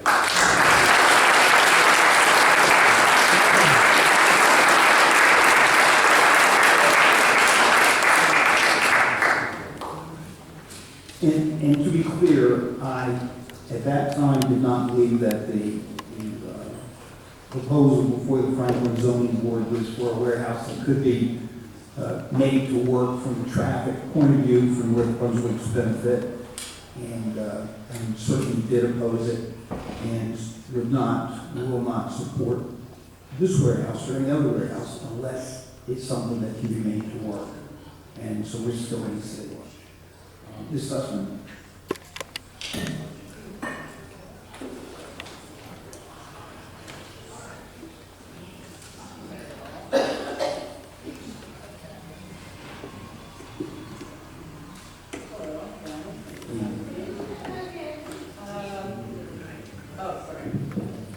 Sorry, I don't really want to talk about architecture. I'm sure you'll do a great job. All right, so, first of all, I noticed you were talking about Cedars buying the property with the intent to keep it and lease the space to Wells Fargo. Is that true? Wells Fargo was the tenant, so if they wanted to say we could rehab the space for them, we would reserve that. Or Have you ever done that before? Do you own a lot of property that you only lease out to office tenants? If you could just direct your questions. Oh, Yeah. to you, sorry. Yeah, but they'll hear you. It's a question for him, but. Yeah, they'll hear you. Does our portfolio include office tenants like Wells Fargo? How much of the portfolio? We had non-conventional tenants in our portfolio throughout our history. That's part of your strategy that you would keep a tenant like Yeah, that? we acquire real estate that's well located, and some of that includes RV tenants and other tenants. I'm not hearing you quite as well. Can everybody hear Omar and Ms. Sussman? If y'all would just speak a little closer to the microphone. Yeah, we have a lot of tenants in our portfolio, and some of them are non-conventional in nature. We've had churches in our portfolio, we've had R&D facilities, we've had other types of tenants that are not conventional. Wells Fargo is a credit tenant, it's a blue chip brand, and keeping them long-term in some capacity is certainly part of our strategy. I wanted to ask if they could identify who their counsel is from, what firm? What firm Cedars' counsel is from? Counsel? My name is Tim March, I'm from Bob Smith and Associates, that's located in Scotland, New Jersey. So is that the firm of the state senator, Bob Smith? He is a state senator, yes. He's also a land use attorney. So is that a conflict of interest for the senator's firm to be representing a developer in his own district? No, it's not a conflict of interest. Okay. Has the councilor mayor been in contact with anyone from the state regarding this plan? Regarding, This plan, the redevelopment plan? and who do you mean at the state? State level, make a statement. I don't think so, Michael. Have we had any contact with any, like, the state of the EPA, DEP? No, ma'am. I can tell you that being a state senator, we are prohibited from practicing in front of any state agency. So no, there wouldn't have been any action from any state agencies. And none of them are there. All right, as architects and planners, we're taught that a master plan is more than just a land use map. In its purest form, it's a statement of a community's vision. Consistency, predictability, and the thoughtful separation of incompatible land uses are fundamental principles of good planning. So this is your zoning map from 2025. I believe this is the latest one. This is our current zoning plan. I took the liberty of overlaying and just highlighting everything orange. Same plan, everything industrial is highlighted. So all the I-2 and I-1 zones are now highlighted. And you can see that it concentrates industrial uses within established industrial corridors, not necessarily along Route 1 and Route 130, but along these two train lines, historic train lines. This one's not recent one. So clustering similar uses together, especially industrial, is a core planning practice because it helps address issues like traffic management, buffering operations, and compatibility with surrounding land. These two orange areas make sense, right? This is the site that we're considering right here. This does not make sense to be orange. You may want to go ahead and show her.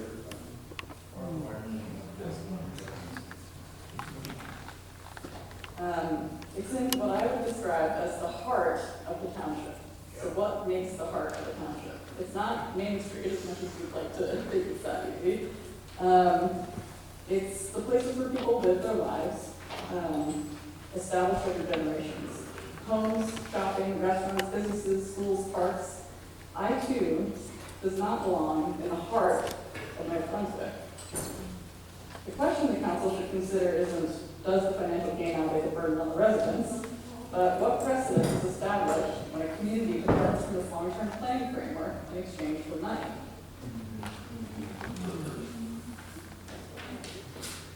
So this final image highlights a special condition that happens just a few times in the entire township. I don't know if you can see it. Hey, can you guess what these little red lines are?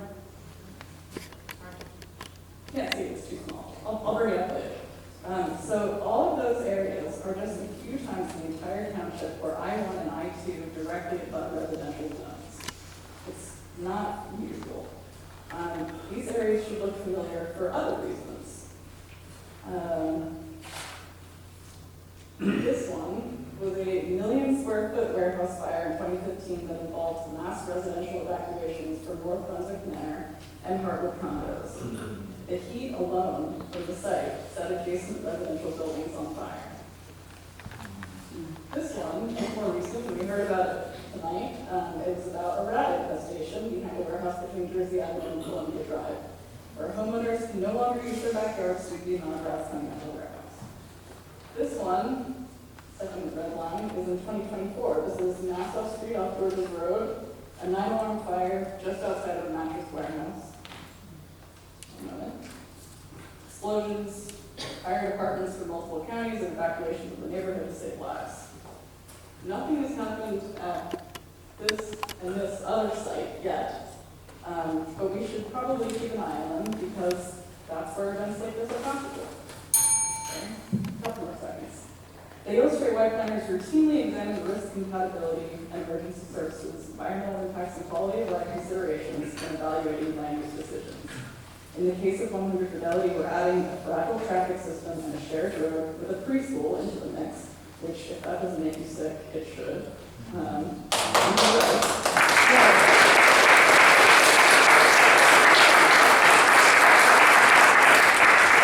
The right to make done the right traffic study did not take into account the daycare, which is also a little sickening.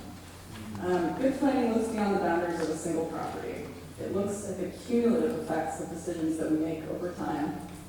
Development is a powerful tool and we should welcome investment when it helps us become a better community. But planning decisions should be evaluated based on sane and reasonable guidelines. Residents, businesses, and property owners all rely on that predictability when making decisions about where to live, work, invest, and raise families. I hope the council will listen to its constituents, as others have said, and seriously consider whether the zoning change is consistent with the long-term vision of our town before asking your neighbors to bear the burden of your responsible planning. There are places for warehouse, this is not the place. Thank you.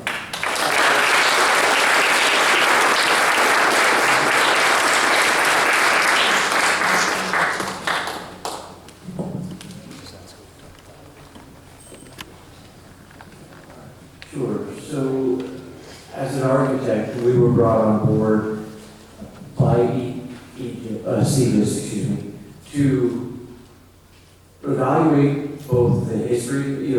Our job here was largely to take our distribution experience, corporate headquarter experience, and see how we could merge the two to build off of the contextual history of the site. This was a headquarters that's been set for the Boy Scouts, and we took great care to understand that from a design context as what this site was. We then, with the intent certainly that there would be a distribution function to the project. And so that seems odd. How can you blend a historic headquarters like the Boy Scouts of America headquarters with the distribution use? And at first it doesn't seem compatible. But as designers, we're oftentimes tasked with merging and blending two incompatible items and looking how to harmonize those, to blend those, to bring those to a composition that can both benefit is pleasing, aesthetically pleasing. I think one of the prior testimonies said, it's something that's visually stunning. And it's difficult for me to just talk in words because I oftentimes talk in pictures to define how we can achieve that. And I think there's been comments another comment was made earlier about the cheapest, roughest way. And we tend not to work for developers that do things in the cheapest, roughest way. I can't speak for all architects, but at KSS Architects, we are oftentimes brought forward and engage with clients who are trying to do something that's different, that's perhaps bolder, that creates a richer place for the people that work there. In fact, that's one of the core philosophies of KSS Architects, is we are looking at how these buildings aesthetically are perceived from the outside, and at the same time how they work as workplaces for people who want to have a better place to work. So in this instance, it was how do you take and make a distribution facility that is a more corporate headquarters. Omar has mentioned a Class A type facility. And when I get the opportunity to share some of the images that okay, unfortunately I haven't been there to propose them to you, so talk about the design inspiration, I'd be more than happy to just. With the Boy Scout I'm sorry. tents. I'm sorry? You heard that it was about referencing the tents that Boy Scouts use or something like that? That was part of our inspiration, correct. I have no doubt that you're going to be able to produce a nice looking warehouse. I've seen the 500,000 square foot data center that you designed in South Brunswick, is that right? Yes, sir. Looks great. Thank you. But we're not talking about data centers tonight. No. So I don't know if many people here have seen the proposed warehouse. When you look at it, there's like a big awning that goes up front, and that is that's an homage to the Boy Scout history of the property, I guess. That's correct. That was the inspiration. Environmental tax on the town by designing something so aesthetically pleasing, because it also. Oh, wait. Okay, You'll have a chance. Are you being asked to design any sustainability goals that we need? Yes, we actually are. And part of the redevelopment ordinance, as I understand it, is to demonstrate how we are achieving sustainability in our design. I think it is not, the redevelopment ordinance does not mandate LEED compliance, but it says to follow those principles to the greatest extent possible. And when I get the opportunity, I'm happy to talk now or in the future about the goals that we are trying to achieve. Some of those might include the use of recycled material, thermally efficient envelopes, and solar ready, roofs ready to achieve for solar. These things are all steps that we take, use of low energy light fixtures. And as I was told by some of our sustainability projects, it's important to take one step forward at a time if you can't take 5 steps. But one step towards a better world by creating and using appropriate materials is a great step in that direction. And it's easy to say, well, this doesn't meet all of the goals, and I understand that. But to make some and make the world a better place, leave no trace, is oftentimes or leave it better than you found it. That's a core principle of our practice. And it doesn't allow us to win every victory and make everything a living building challenge. But that's not what we're tasked for. It's to make it better, to try to make it more sustainable. And in the situation and condition that we've been given, we, I believe, are making headway in that direction. Can you tell me what color the building is? Right now, that's still to be determined. It's to meet the ordinance requirements in terms of warm tones and such. And that is, I think probably the renderings that you've seen are white. I'm sorry, you keep It's that. an ongoing debate as to what color you were showing it in the rendering, so I was just curious what you thought it was. Right now, that color in the renderings is a white, light gray facade, and as such, and certainly the canopy itself in those renderings are white. What's the facade like address though? Excuse me? What's the facade material? The facade material, the main facade of the building is an insulated precast panel. Okay, thank you very much. We'll do another meeting, I hope. It would be great to talk about it. Thank you. Sounds good.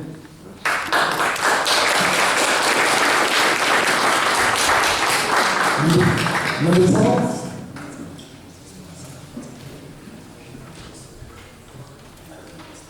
Good evening, everyone. Good evening. President Alvin How you doing? and the council members. Thank you for this meeting. I'd like to thank first the council for tabling the ordinance for now. That's a great thing. Give some time to have this conversation.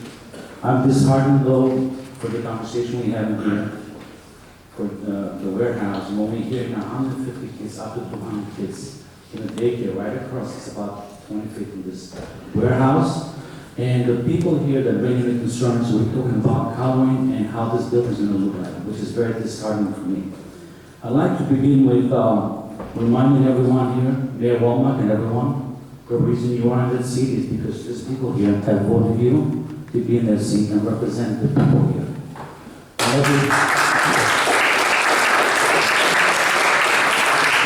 And you and others have taken an oath to really represent the people faithfully, impartially, and justly, under the authority of the people, stated in your oath, which means we are the people.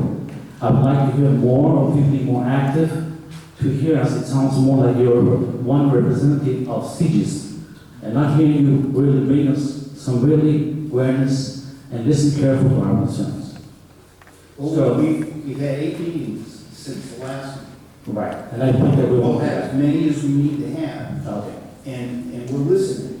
yes. But we have to let the process play out. I I respect your sentiment. I totally agree with that. I want just to say, your vote no to this CGIS development keeps master plan in place. The vote yes destroys the master plan, which means this master plan was used and used the engineers outlay while house built before 1980s, followed by the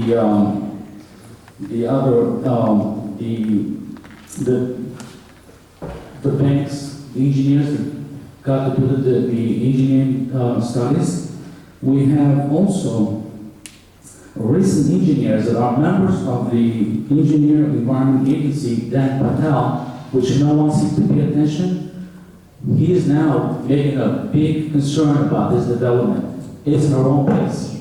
That's his concern. So what means to this plan means traffic. The master plan says traffic reduction in our neighborhood. This plan will have more trailer trucks, more traffic, which you admitted. Neighborhood character. This makes it the neighborhood a half industrial and the other half residential. Mixed together, that it breaks out the character of the neighborhood. It requires low offices development. This kind of CGIS development is 5 stories high. It's nothing close to having a low offices. And I bring awareness to CGIS. You be very aware where you're building because you'll be liable for building something in the wrong place. Started the place very well. The engineers, 3 groups, have done studies. It says that you can build only low-level buildings with a very space around it, the way it's designed, and they did a lot of studies for that. Safe traffic level, the master plans requires. There is no safe traffic levels. We initiated in January 1st, 2025 by the state an initiative to have a safety traffic on Route 130. That's why we have more policing for enforcement. This is not going to do that. This is going to add more traffic and more accidents in Route 130, which is now on the top list of the fatality pedestrians dying in that road. So this one can have more accidents, not less. And finally, protect residential areas from commercial traffic spillover. This is going to have a lot of spillover for tractor trailers traveling. They might take a wrong turn. They'll be in our neighborhood, right in front of our house. As I saw one a week ago, and I took a picture and I shared with the neighbors. It took a long turn. It's going all around now the neighborhood. So, also, educational institution. The master plan says education institution in that area. You are forcing a daycare potentially to leave their place. Take the kids somewhere else because they're not going to have the kids with all this tractor trailers right in front of them. I will not have my kids, neither anyone here will have the kids in front of tractor trailers being there. And they're going to keep those cars on in the summer because they need to have AC. I know the regulations are in place. They're going to have the cars on in the winter because they want to be hot. They don't want to stay in the cold to respect the regulations. So they have issues in that area, which is very, very concerning. And here's one of the main questions. Where is the environment and land studies prior to voting yes or no on this development? That should be done. And also, where is the environment study for the air, noise, light pollution studies for this area? We as residents demand that our representatives do their diligent work for us. So we have a third party, independent party, not aligned seats. They have no priorities. We did not elect them, we elected you. We voted and trusted you with our vote. We want to make sure that it's an independent party. Even the traffic study, I see you have cooperation with CGS, we need to have it from you because we trust you, we vote for you to make sure we can follow up with what you're giving us as an independent study. The revenue, you spoke about revenue. You just heard from my neighbor, we're losing about $25 million on our property value valuation. You're taking 23, you're losing 25, and you're demolishing the neighborhood. You're demolishing the neighborhood. I have the next number, my wife has signed as well, just number 13. So what he just said is that he signed, his wife signed to go next. Yes. And so she's giving you her time. Right? Yes. My wife would never do that. We could have dinner together and maybe we could change that.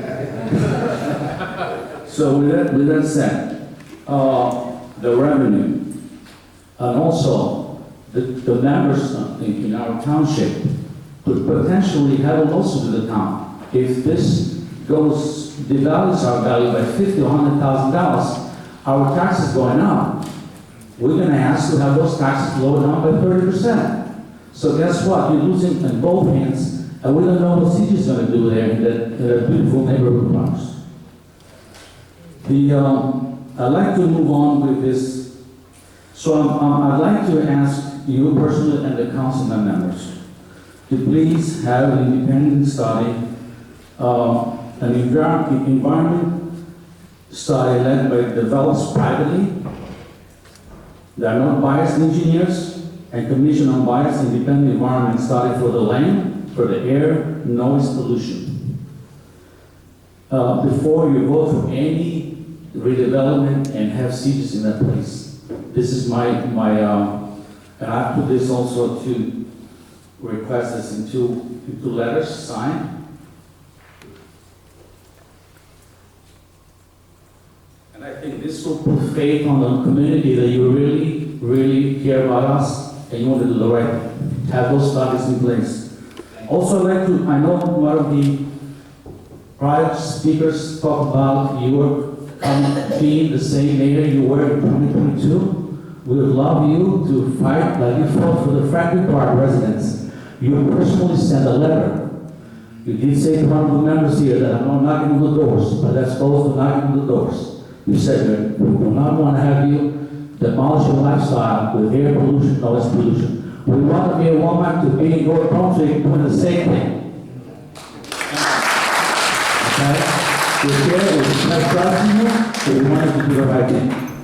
Money, revenue, we do care about it, but this is demolishing our lives and our future and the kids, not at that expense. Also, I'd like to mention one more thing. Because in that writing that was written on this article by Susan Russell on March 14, she also mentioned this.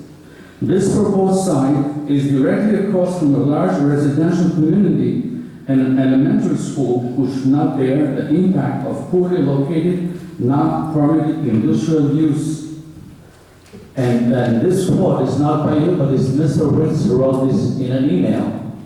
which it sounds exactly what we're doing right now. We have a development in front of an elementary school, a daycare, and really, and we should not bear the impact of this poorly located, not properly development. It's not coming for industrial.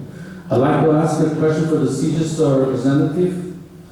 Your corporate portfolio is almost exclusively focused on high-density industrial logistics, shipping and warehousing. When you purchased 100 Fidelity Plaza, it was strictly zoned as 20581 or middle-rise office research, which explicitly bans warehouses and heavy truck terminals. These CGIS had any closed door meetings or written assurance from municipal officials before you close on a property that the town would strip away or the OR zoning protections and grant you this lucrative industrial overlay. If not, why did you logistics firm buy a property where your core business model was completely illegal under North Brunswick law? Did you follow the whole question? I think so. Okay. I think I got it. CGIS is a long-term owner of property. We buy property in general. Our main core property is industrial warehouses. We do have other properties from time to time. We also take land positions long-term. Since we own long-term, we tend to take land positions long-term. When we bought the property, Wells Fargo was our tenant. We've had other instances, especially came up before, we've had office tenants, other types of tenants in different locations, in different states as well.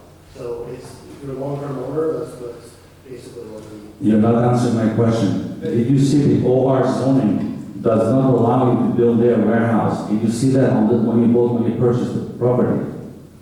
You knew it was We're under aware of the zone, yes, correct. So how would you buy something knowing that it's illegal to build what you're building? What kind of premises did you have in your mind? We had a tenant in place. Who was in the building. You are not building what, you're gonna use the same building that Wells Fargo had for the tenants? If Wells Fargo was going to stay there long-term or wanted to retrofit that facility in some capacity, yes. Oh, so you're not building that warehouse basically prior to purchasing this space, correct? All it has is one company. Yeah, because this doesn't make sense. You purchase something that is not allowing you to build what you want to be. You're gonna have a lot of issues because all these people here, if they're based in this crap and they have a lot of damages, all this house is gonna sue both parties to pay for those damages, just so you know. Thank you very much, appreciate your time. And I would love, we'll end with this, to do something nice for the neighborhood, willing to get whatever it is to enhance the neighborhood, bring them up and not down. And we are all for that. Thank you. Thank you, sir.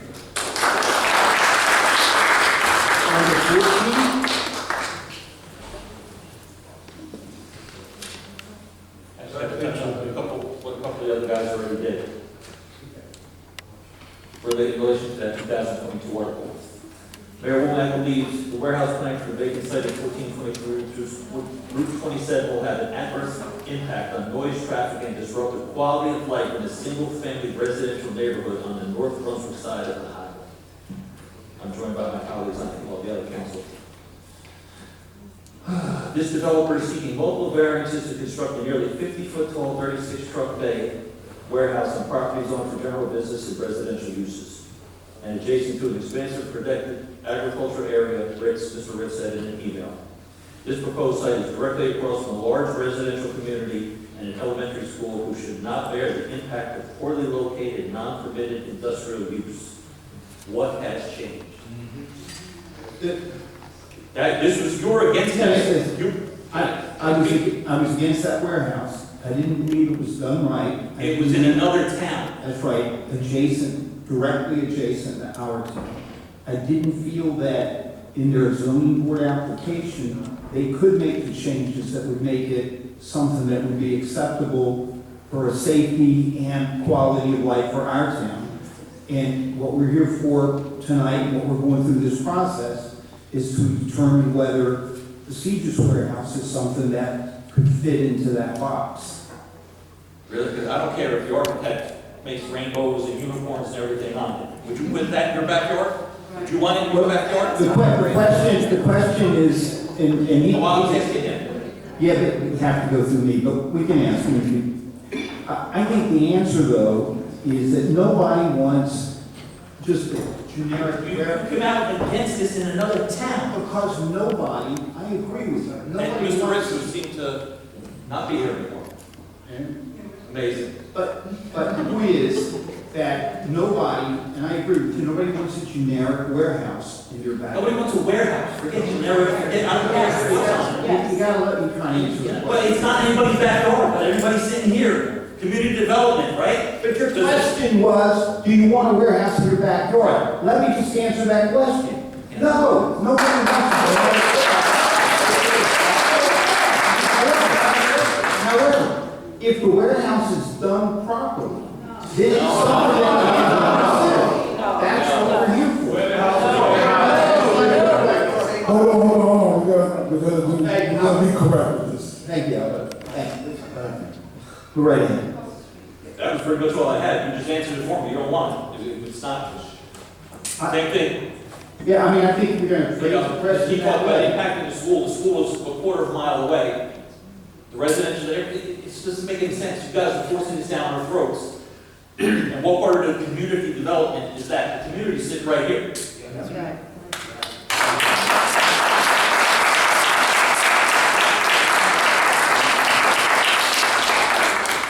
Number, were we 16? 15 and 15. I was trying to jump. Let's not do that. Yeah, come right on. Come right on. Thank you. Good evening, everyone. I have the very often thanks the council members. Our president, Rich, Carlos Socio, Bart Davis, Senor Rajesh, and of course, many others. Why? Because they have been here working very hard, listening to us. Mayor Womack, I don't know why you are still pushing this project. Honestly, friend, I don't know why. And my respect, Councilwoman Tonalino, last time I saw the video, you were off for nights. And today you're still. And that concerns me. Because we need your attention. We need, this is important issues to us. I'm not taking personal. I just said, camera is there, you can watch yourself. Taking notes. I'm writing down notes. You can shake your head, it's fine. I'm telling you, I will appreciate Wait, you get up there and say something negative about me, and when I tell you the truth, you shake your head? I just want you to check the camera last meeting and today. And that would be very, very nasty because these people here, everybody here have work to do. Listen, we have work to do. This is your job, so be here. We don't have to be here. We are here because this was the house that you said, well done. Okay, it's not going to be well done, knowing these people. Okay, and let me tell you, I will show you this again. Please. This is our neighbor. You see, this is our neighbor. A beautiful neighbor. The paradise. You mentioned about $550,000 house. It's not right, not there. Not there. That may be some percentage of Brunswick. Our houses at least 800,000, 900,000 a year. This year you can look the real estate homes. No one is sold less than $700,000, no one.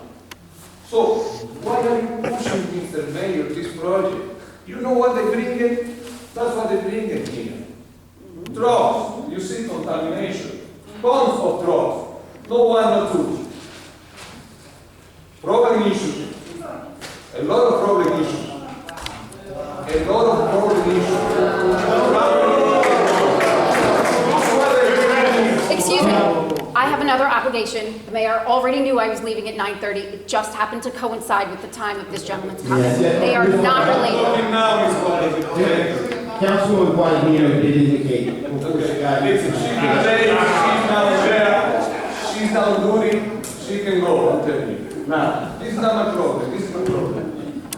DC, mechanic working on your site. Mechanic working on your site, contaminating oil, soil. Yeah. without me, not in Jersey City, in Jersey Avenue, here in Orozco. Is that? Yeah, that's the side. Okay. And then, I already last time brought 85 of these, fire in Orozco. I'm not blaming the marshal department here, they are great. I have business here and they are on task. But this thing happened. And you can have the warehouse, industrial zoning, in residential zoning. Why are you pushing this than the Walmart? Why? The story about the $10 million, that's also from I told you. Let's make the calculation. Take your own cell phone. I have everything written here, and you have it last time. I gave it to you. Let me tell you, everyone, okay? You can do this, the exercise. We have 10 years ago, 1986. Property houses average $150,000. Today you mentioned $550,000, which is off, is more than that. You deduct 150 from 550,000. We have $400,000 a house, difference in 10 years. The property taxes 10 years ago, 1996, you can look, tell me if I'm wrong, well, 4.01%. Now it's almost 7%. It's 658, something like that. The difference will be 256. Multiply is 400,000 difference between 550 and 150, 400,000 difference, times 2.56. And time 10 years. You're going to have more than the $23 million that he gave you. You're going to have more than $30 million. So this is about money for the town. This is about destroying. This is about failure. Just to be clear, it is more money for the town. It's not necessarily, they would pay as much in taxes to be distributed amongst other parties. Trust them? Let me ask them. No, I don't trust them. I trust them. I made partnership with people trustful. He knew when he bought this land, that this land, this piece of property is not for warehousing, it's not zoning. Why did he do that? That's not owning. That's not owning. Number one. And you know, bring the warehouse to your house. You have to go through the chair. Okay, sir, I'm sorry. Again, that's number one. Why he hired Boss Smith office? You know that Mr. Boss Smith, I was here to be a man for 10 years. Boss Smith always came to us to lecture. Good friend of us. Look back. Mayor, Bob Smith is friend to Mayor Walden. Bob Smith is friend to our town, which is okay. He's a good man. But why you hire him? You have another account, another professional people. There is conflict of interest. And but you don't care because you want to go through. Another thing, when you deal with people that don't have control of their tenants, he just said he doesn't know who's going to be there. He said that he believes that, another lie, that Wells Fargo will stay there. Everybody knew that Wells Fargo is gone when he bought it. Mark, I missed your last comment. He believes what? He believed that Wells Fargo will stay there and he be that tenant when he bought it. He said that, which is a lie. He knew that he wanted that piece of land going out to Route 1 and 130 without worrying about the child care. Without worrying about the valuation of our property. So that guy is not honest, and I don't want him in the town. And I want one person for me. No, I want it. I mean, you could, yes. Please, go time. That's not my time. But he's indicated they bought the property, that they bought the property as an investment, that Wells Fargo was there. Okay. It may well be that when he bought it, they wanted to build a warehouse there. It may well be. Wells Fargo was there. He's indicated that if Wells Fargo said they wanted to stay, they would have fixed it for them. But either way, you know and I know that's how development works. People buy an investment property, they see if they can get the zoning changed. If they can't, home run. If they can't, then they're going to have to sell it or hold the property for another purpose. I don't sell it. I buy it from you, man. I think that's the way. So that's not his story. His story is making money on your behalf. That's the problem. He's making money on you. Well, on the. That's the way it is. And you take us with you, and this guy is stepping on us like we are dummies. And we are not allowed to do that. Let me tell you, I hope that this council member that I know for years do the right decision, say no to him.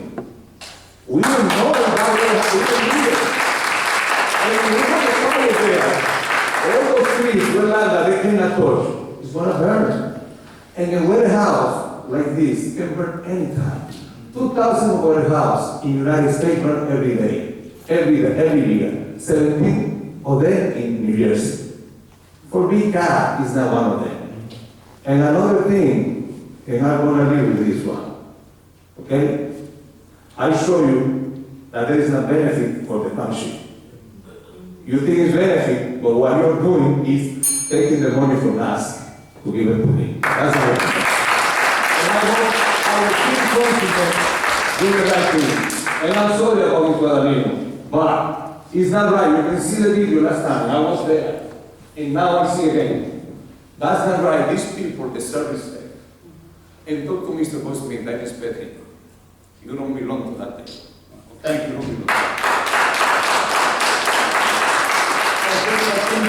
Conflict of interest. It isn't, sir, and I can also. Conflict of interest. It's a powerful New Jersey state. So, I can just tell you. It's not a conflict of interest, and I can tell you that CBIS has been a client. he represents Middlesex County, and we are Middlesex County, sir.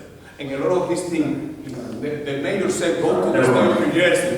The mayor said go to the state of New Jersey, and he's the state of New Jersey senator, and he represents Middlesex County, and we are Middlesex County. I don't say he's bad. What is wrong with this guy is I hire you. Thank you.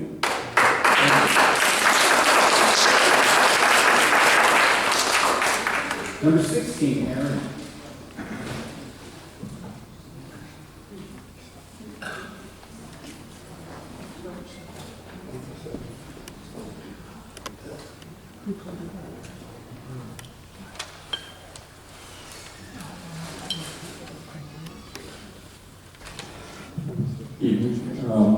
I was ready to turn into a pumpkin now, but these two long dark concerns here. Eric Lilly and Mary Molitor, 1095 Route 130, proud homeowner since 2008 then. We would be the immediate next door neighbors, next driveway from 100 Fidelity. Had a lot of concerns about it. Is that on the north end or the south end? Southbound side. So, I guess one of my primary concerns is the trucks, like many people. And that's, as a son of a Teamster, cross-country Teamster, I was raised on trucking money.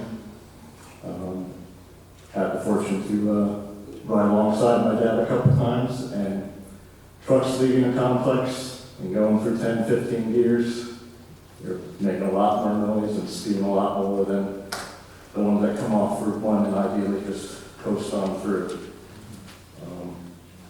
So that's one of our primary concerns, just that any truck traffic would be allowed on 130 out of this. It's very concerning to us. I will yield the time.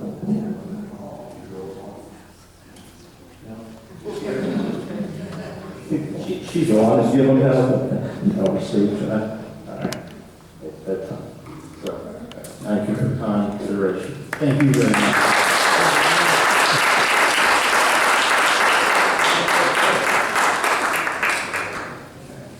Number 17, Mr. Blanco.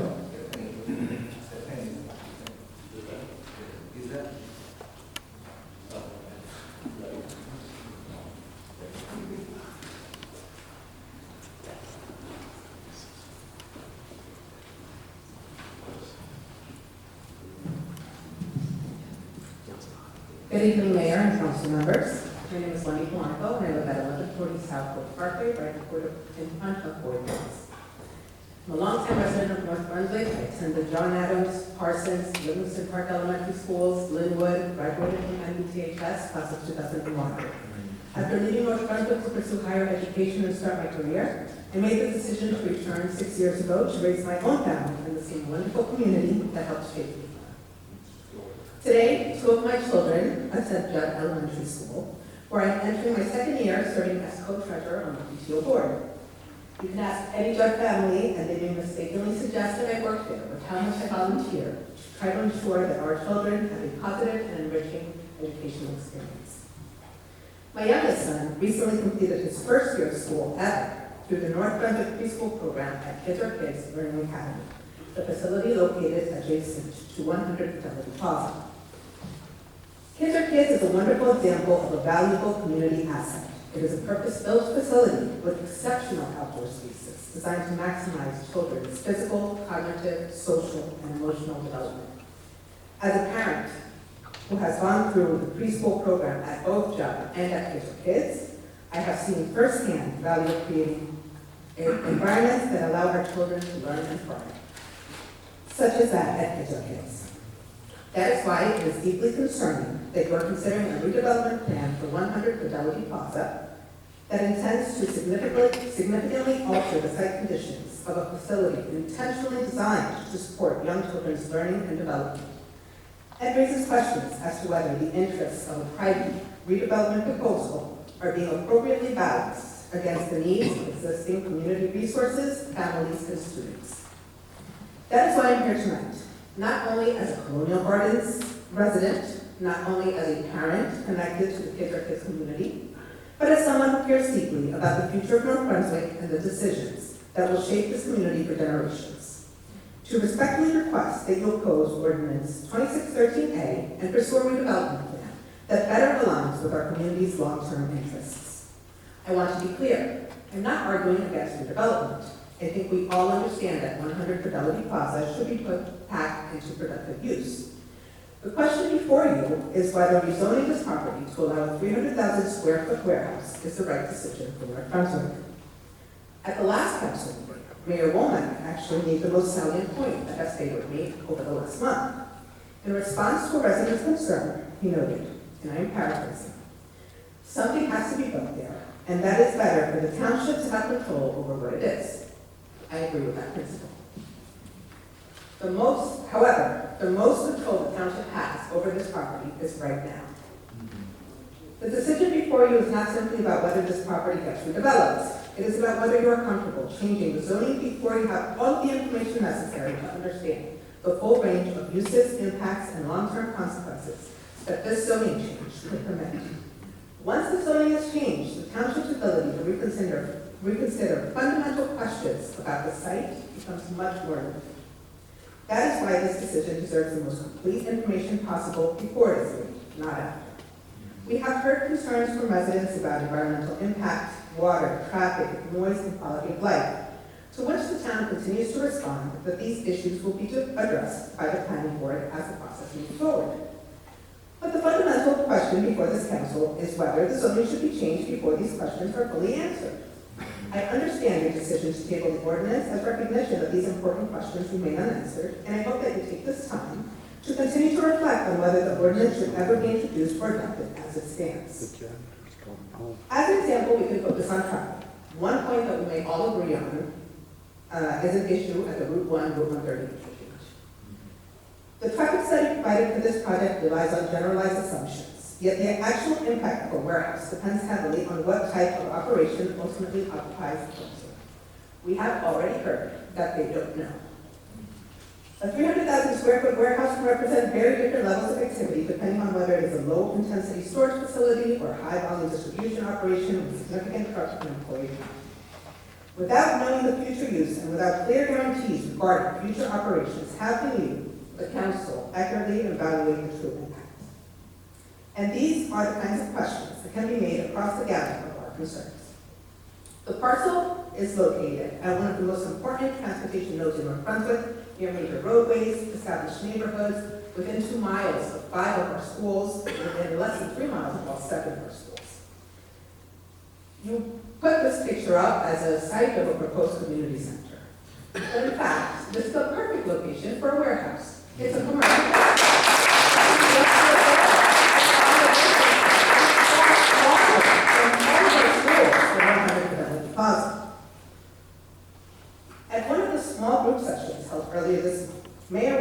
express support for warehouse development when it is out of sight and out of mind. This is out of sight and out of mind. 100 Fidelity Plaza is neither. The property is highly visible, occupying one of the most prominent and strategically important locations in North Brunswick, at the intersection of major transportation corridors near some of the township's most significant residential, commercial, and community assets. The redevelopment choice here will shape how residents, families, and visitors experience North Brunswick for decades to come. A decision like this is not only about one property. It is about the type of community we want to build. As elected officials, you have the responsibility to look beyond the immediate opportunity and consider the long-term consequences of the decisions you make today. A vote against this redevelopment plan is not a vote against redevelopment. It is a vote for responsible planning. It is a vote to ensure that redevelopment reflects the needs, the character, and the future vision for North Brunswick. I respectfully ask that you oppose the rezoning of 100 Fidelity Plaza and pursue a redevelopment plan that better aligns with our community's long-term interests. Thank you for your time.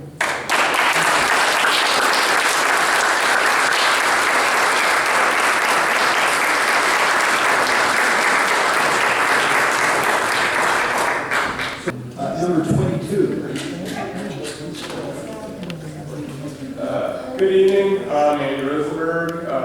Lived here most of my 40 years of my life. I think last month I basically spoke from an emotional appeal standpoint.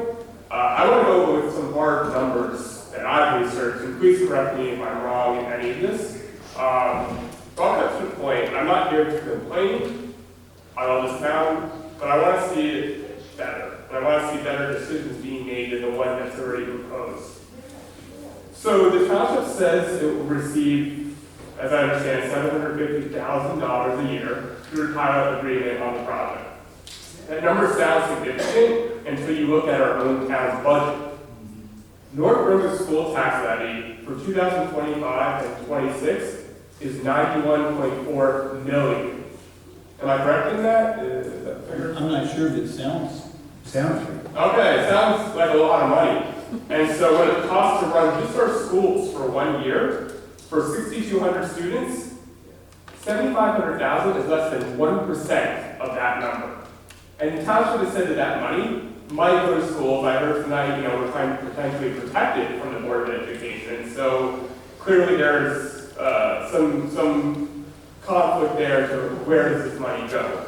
But to illustrate the point that we don't know that the money is going to go to schools, and it's not required to. The pilot revenue goes directly to the municipality, we know that. So might go to schools is not really a commitment, it's a suggestion with nothing binding it in writing. However, I was struck as a former student of MBTHS myself by the courageous students and the wise students who showed up last month to describe the conditions at the high school. And maybe that's where the money needs to go. Our schools desperately need it. At the last town council meeting, students from North Brunswick Township High School stood at this very podium and told the council that they don't have a functioning HVAC system in their school. Children sitting in classrooms in 2026 without proper heat and air conditioning. That's just inexcusable. The township's own records confirm it. Just last November, the council authorized an emergency contract of up to $50,000 just for HVAC maintenance and repair. That's not a solution, that's a Band-Aid on a building that needs a real investment. I know what it's like to be a student athlete at that school struggling to breathe. I still have asthma, and I had asthma as a kid at MBTHS playing varsity soccer. So when students stand at this podium and say they can't breathe in their own classrooms, well, that is personal to me, and it's not abstract. And when I hear we're considering adding hundreds of diesel truck trips a day to the air surrounding the school, I have to speak up like many of the residents here tonight.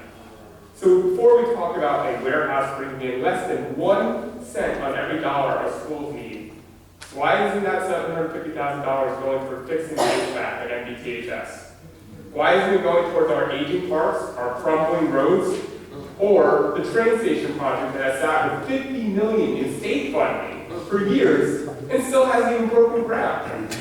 These are the things that North Brunswick residents actually need and want.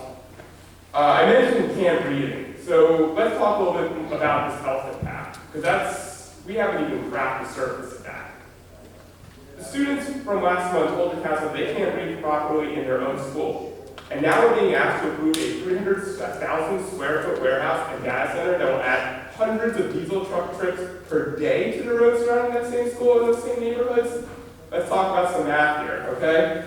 This is what those numbers mean for our kids' loans, let alone our senior community and 40-year-olds like myself. 1 in 2 New Jersey residents already lives within a half mile of a mega warehouse, facing elevated exposure to truck pollution linked to asthma and cardiovascular disease. They're already inside that statistic in North Brunswick. So now we're going to make it worse. Freight trucks are just 11% of the vehicles on NJ roads, but emit 56% of the transportation sector's nitrogen oxides and 33% of its fine particulate matter. In a single year, diesel, yeah. And in a single year, diesel truck pollution led to 340 deaths, nearly 3,000 cancer cases, 164 heart attacks, and 3,921 asthma flare-ups, some had by yours truly, across New Jersey. Nitrogen dioxide from warehouse truck traffic causes over 5,300 new childhood asthma cases every year in the state. Oh yeah, what about that daycare center? Nitrogen dioxide, so if you or your child has asthma, COPD, or any respiratory condition, it's not hypothetical, these are facts.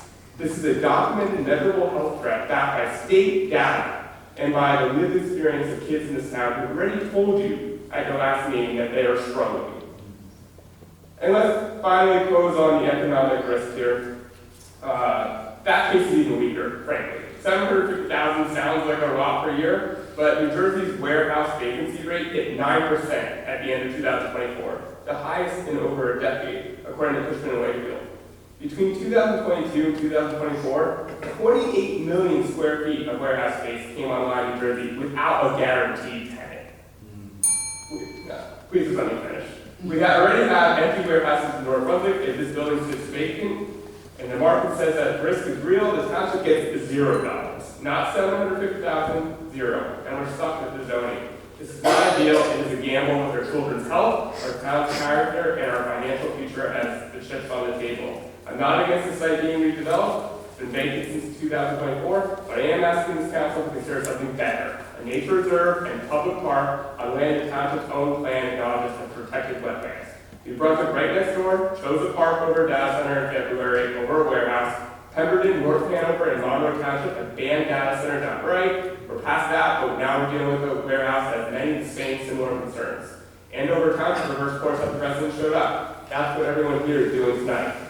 Fix our school's HVAC, build us a park, invest in something our kids can actually use. Don't gamble on a warehouse that may sit empty while our children sit in classrooms that are too hot in September and too cold in January. That's the choice that this council has to make, and I'm asking you to make the right one. Thank you.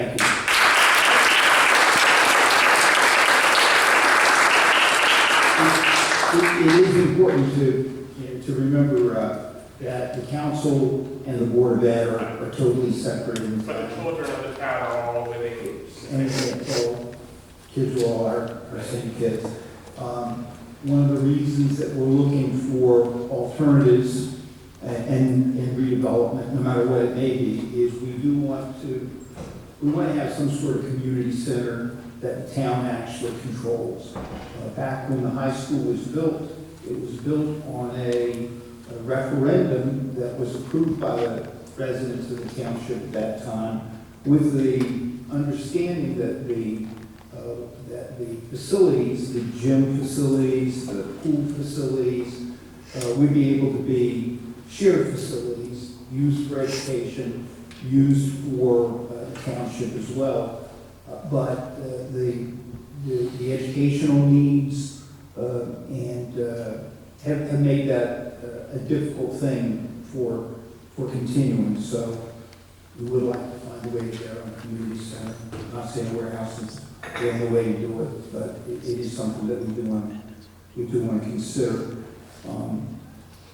Nobody in the right mind would argue that diesel fumes are a good thing, but I'm not, and we do need to get that traffic study out to try to give us an estimate of a real number of trucks that we really can expect. Did you have anything you wanted to add on that, or just, yeah, we need to have that. Thank you very much for your time. Thanks for talking. And that would be Mr. Patel. How are you, Dan? Good evening, everybody. Good evening, council members. Good evening. In fact, all of the stuff that I would have brought up, many of my resident neighbors have already, and the stuff that I wanted to elaborate on, most of the prior speakers, residents have already mentioned loudly. With regards to making the zoning change, I would urge the council to undertake a full environmental impact assessment study prior to even considering zoning change.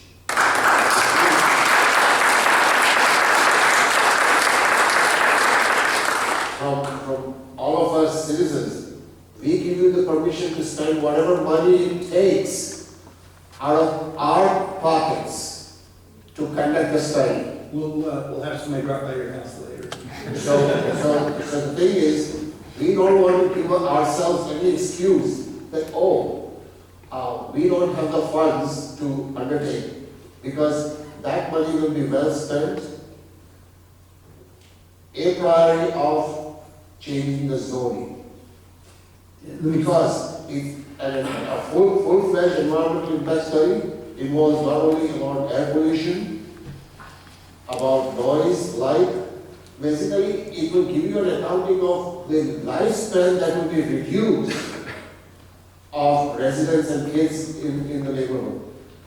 We are talking, it is not rocket science to figure out that by putting a warehouse, as my prior speaker mentioned, with all those diesel emissions, it will indeed reduce lifespan. Forget about the property value reduction.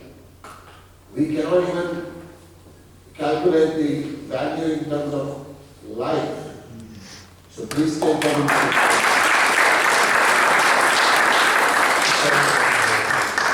consideration. Again, a lot of stuff have been said. Now, from a business point of view, many of us, from time to time, we will invest in a stock or mutual fund that we think that our money we want to invest that money and the money will grow. But sometimes our bets don't pan out, right? That's life. Here, this entity, CGs, they made a bet of investing, buying this property, knowing that it is not zoned for industrial use. Now, the burden is not on us, the town, to give them a pass.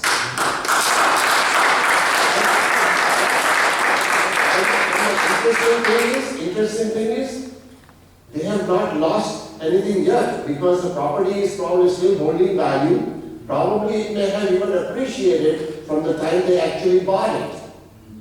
So we don't need to rush to make a wrong decision, because if they are in the proper wise mind, they will see that let's move on from this community. If they really are in the business of building warehouses, find another appropriate location where a warehouse belongs.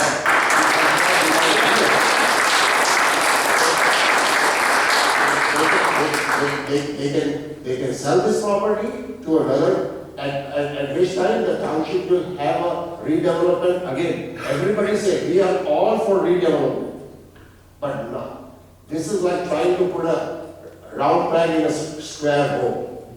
It does not belong here. So we don't need to bend over backwards to accommodate somebody else's investment strategy. This was an investment strategy, and unless if they want to come up with a development plan which fits in the current zoning, we will all entertain. Within the current zoning of office/research, whatever is allowed by the zoning regulations, if they want to propose a project, we will all entertain that. We are for redevelopment, but we don't have to twist ourselves to accommodate a zoning change. I'll end with that. Can you say your background? Yeah, I'm an environmental engineer. I work for the US EPA, and for the last 35 years, I'm busy cleaning up the most toxic sites in the country, called Superfund sites. So once we mess up something, it takes decades. Sometimes, even after decades, we cannot fix the problem that we caused to the environment. That's how us human beings are the worst stewards of this planet, unfortunately. Very true. We need to try to do a better job.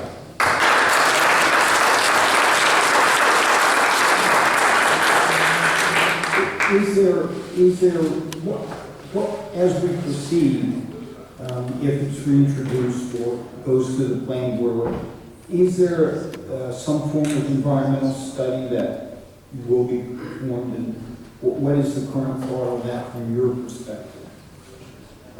Yeah, I mean, typically there is an environmental presentation in terms of impact to the property that includes lighting, right? That's looked at carefully. That's everything, environmental assessment, phase 1, phase 2. Does it include air pollution? We're doing an acoustical study for air pollution. What's the sound of air pollution? Well, let him answer. All I'm asking, the reason I'm asking is just to find out what the current schedule is on the environmental study. And you can, if you want to talk about what it'll include, that's fine. And then as we have further discussions down the road, we'll be able to talk about what the schedule is. Here's our collective position. Even if they were to present an environmental impact assessment study as a statement, we will not rule out having our own independent study. Yes, yes.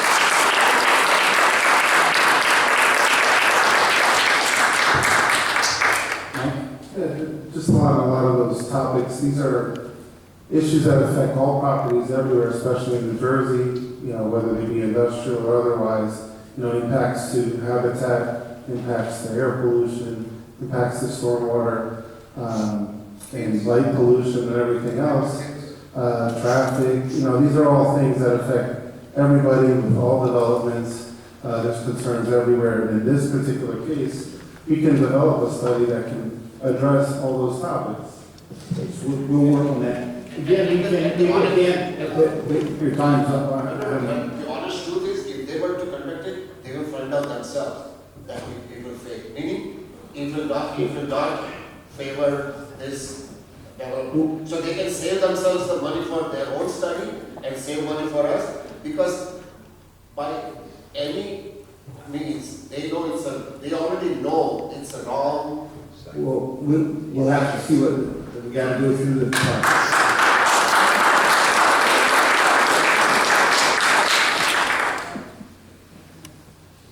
Ms. Taylor. Yes. Hello, good evening, Mayor and council members. My name is Polani Taylor. I serve as the Zero Emissions and Warehouse Organizer for Clean Water Action. And although I'm not a North Brunswick resident, I'm here in solidarity amongst all the residents here that have spoken up today. Before I get into my testimony, I just wanted to share a few statistics that are coming from the New Jersey Warehouse Boom Report. This report was published in 2024 by EDF, the Environmental Defense Fund. And the facts that I'm going to be sharing are relevant towards the counties that we're in and other bordering counties close to North Brunswick. So in the report, in this region in particular, it was reported that 876 warehouses are in this region, and they generate 149,000 truck trips per day. 360,000 people live within half a mile of a warehouse. Again, this is in reference to the county that we're in, Middlesex and other bordering counties, in which North Brunswick is a part of. Another fact that was reported: 600 annual nitrogen dioxide attributable pediatric asthma cases were reported, with up to 68% of nitrogen dioxide coming from on-road vehicles. predominantly diesel trucks used in warehouse operations. So I say that all to say that, these facts, this is just reported in 2024. Since then, a lot of warehouse development has increased overall across New Jersey. So with just those facts alone and the concerns brought up by many residents, the air pollution, the truck traffic, the impact to children's health, the elderly and everything, I'm just strongly urging you all to reject the warehouse projects in question at 100 Fidelity Plaza. Thank you.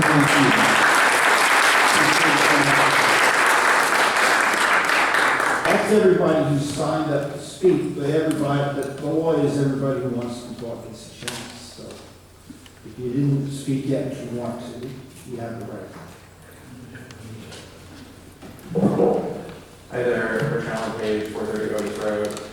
So we've heard from dozens of residents already about how this project's going to impact their daily lives, their quality of life, etc. I'm not going to talk about that right now. I just kind of want to shift focus to figure out how do we get from here and everything that you just heard to actually making an informed vote. So personally believe that representative democracy works best when deliberation happens in public. How can we see that not just our questions are answered, but that the council is doing their due diligence, that they're being able to ask questions, that they're getting information from the developer? I heard a lot today, you telling the clerk and at the last meeting too, oh, we'll look into that, write that down, things like that. How do we get a comprehensive plan instead of ad hoc meetings with competing agendas where not everyone can attend all at the same time? Rhetorical question.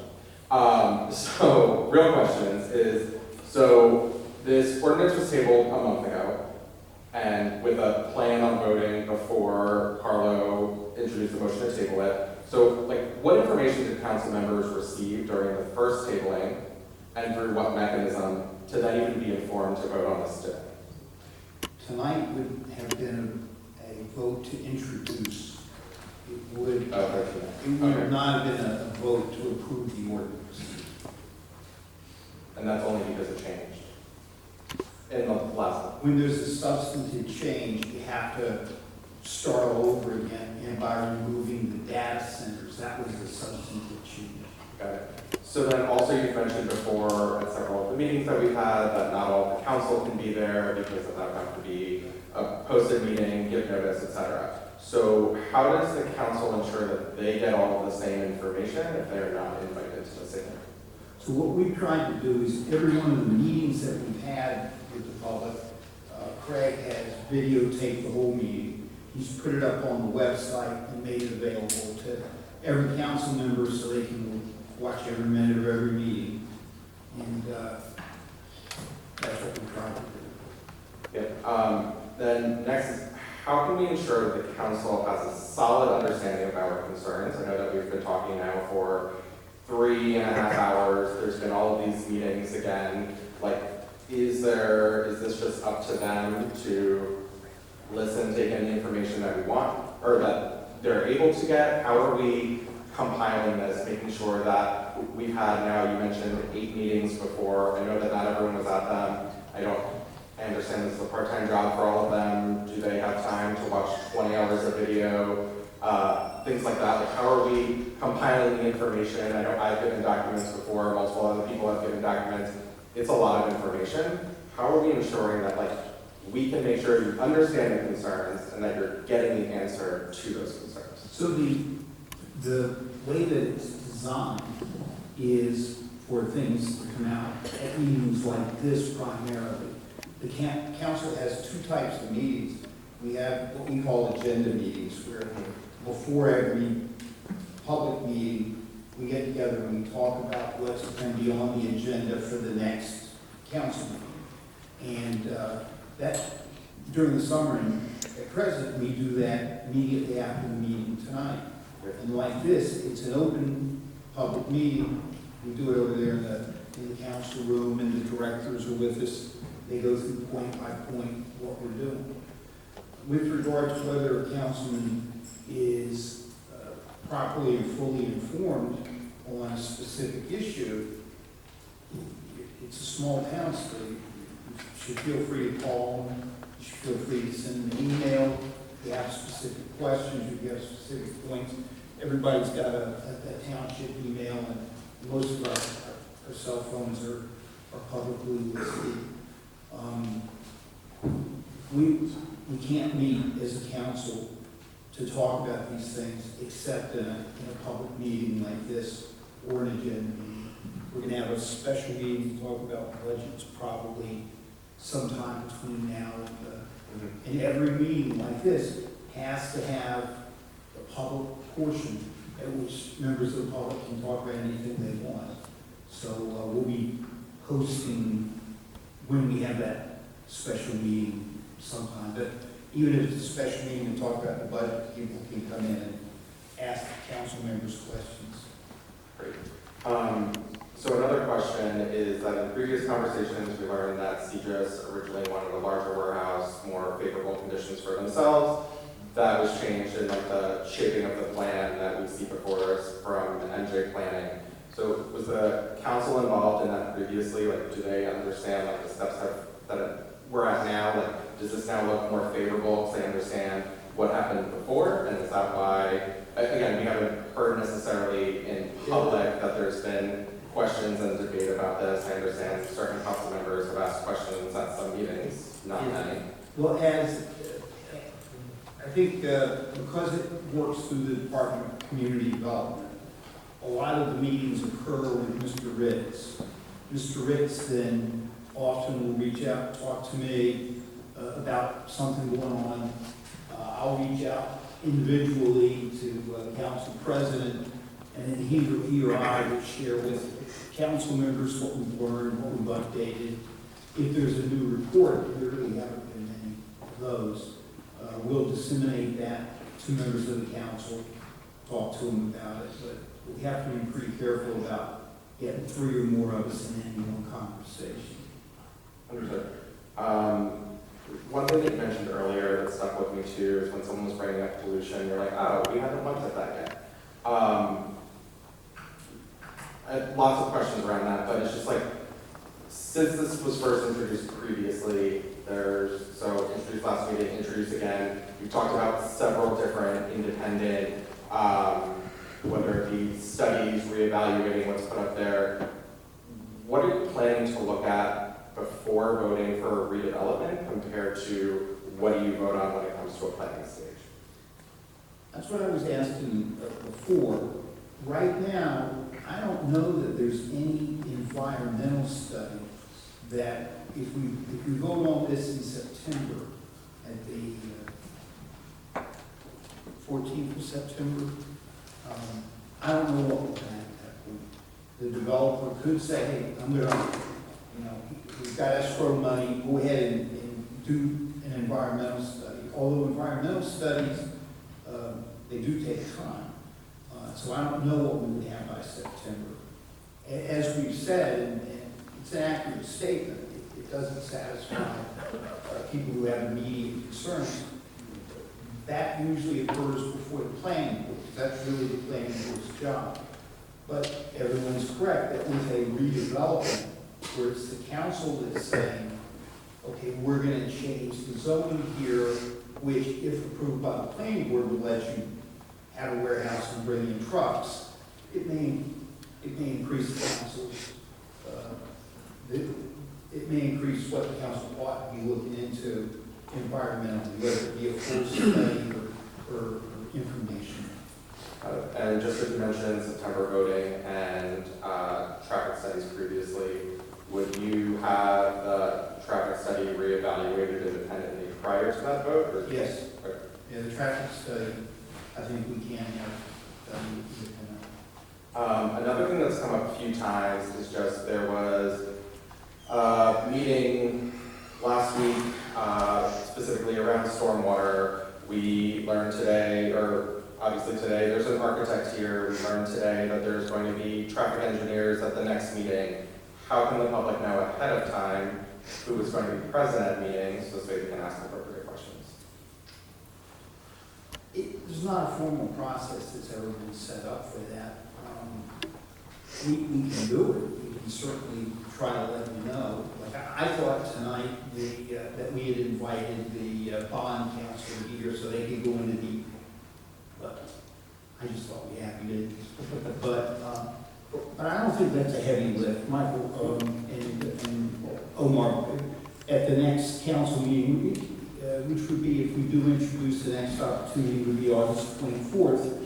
And so, you know, a week or so ahead of time, we can put on the internet who we plan, who we know will be present. Omar can let us know who's planning on bringing. Michael can let us know if we've got somebody else. We could add that information and update the link on the top of the website. I think we can fairly do that. And what we're trying to do is, and Craig can tell us exactly how it's set up, but what we're trying to do is, if we get a report, as soon as it's been reviewed by us, reviewed by Ron, unless it's private that we can't release, we are trying to put it on the website as soon as we get it. Fantastic. One more quick question. September 14th falls on a home football game from the high school, North Brunswick versus South Brunswick. I know there's a lot of parents that... On Monday night? Yes. There's a Friday game and a Monday game that weekend. We can hold our meeting at halftime. A lot more people will be present, and then I was just also going to ask, I don't know if you've had meetings of this scale before. There's a lot of people, again, there was about 30 people in the overflow rooms tonight. A lot of people knew, either couldn't come tonight or knew that this wasn't a voting meeting tonight. Like, is there a different venue perhaps for a meeting of this where people can actually be in a room and hear throughout an entire meeting? If we reasonably suspect that that would be a lot more people, then we could try to use the auditorium at the Board of Ed or something like that. We can see if it's available. I have to say that this distinction is just that this is televised, so this is live, so that people who are home have the ability to see it live, and we have the equipment here to record it and put it on. So I think that's the only consideration. It's certainly up to the governing body, but whether or not if we go to a different venue or ability to then have it live, I think would be jeopardized. But that's up to the mayor and council. Fantastic. And just to the point about the meetings, to know who's attending them is just if there's going to be additional, like, general meetings happening between now and next month too, knowing ahead of time, like, who would be there.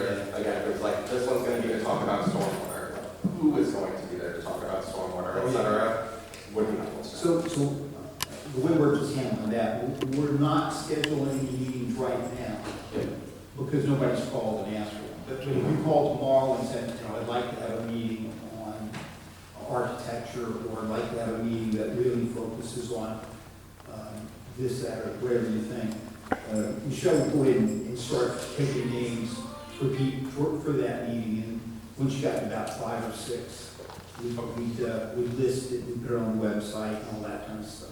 Thank you. Appreciate it.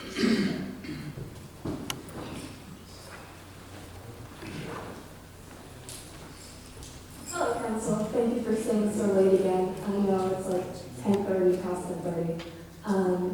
I was wondering, so that building, is that the intended structure for the community center? Like, you would keep that? The fellow who owns it, he wasn't the company that went out of business, so he was a developer. He owns it. We're negotiating with him whether we can buy it or rent it. And while we're talking with him, we're hopeful that he's not going to be giving it out to somebody else. There's some concerns with that building. The pool wouldn't be very big. Yeah. We would like to have a bigger pool.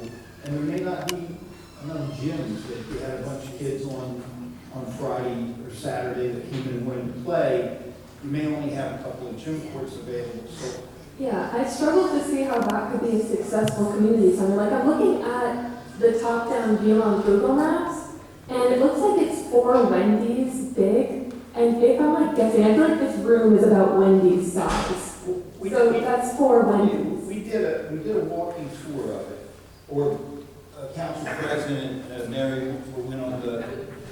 Oh, okay. Amanda, went on a tour with the owner. I don't know, what was your, I mean, they told me it's bigger than it looks. It's about 40,000 square feet. With the right planning, we could do some things in there that would service the community. It would give us something that we don't have. That would give our students and young people and our elderly. We could really touch base on just everyone in the town. I mean, it wouldn't be grand like some of these other towns, but it would be a starting point. Yeah, I do have one other concern about the location. There's like no grass, trees, nothing. It's surrounded by parking lot, and it's between Route 1 and pretty much just Livingston. So how would we ever have like an outside event, enjoy the fresh air? It would have to be on concrete, or if you have these outside structures, it's going to be on concrete unless we're radically changing the parking lot. It would not be a facility for outside events, I don't think. I can't picture that. Another possibility that is under discussion, although it's a long way from fruition in its moment, I don't see financially how we can participate. The Franklin YMCA has met with us, and they would like to build a community center YMCA together with Franklin and with South Brunswick, so a very big facility. And that would be at the corner of Finnegan's and Route 27. It would be on the Franklin side, but would be accessible to our residents. Yeah, that sounds like a great idea, because then you would have a big pool, you'd have those big meeting areas, because I'm just thinking like, we want this to be like a town-wide thing. I don't see how we could fit that many people in this building. You'd probably have to like, have a ticket system or something. So it would be way better to have a YMCA. Like, I've been to YMCAs in other towns, they're great. If we could afford to participate, and if we did that building, there is the option that it could be expanded, but we haven't reached that point yet, design. Yeah, and it would be pretty hard to expand it while keeping parking spaces, so. We'd be close to Wendy's though, so after you work out. That's true, that's too tempting though. Just work everything off. That's pretty much all I had to say. Thank you. Thank you.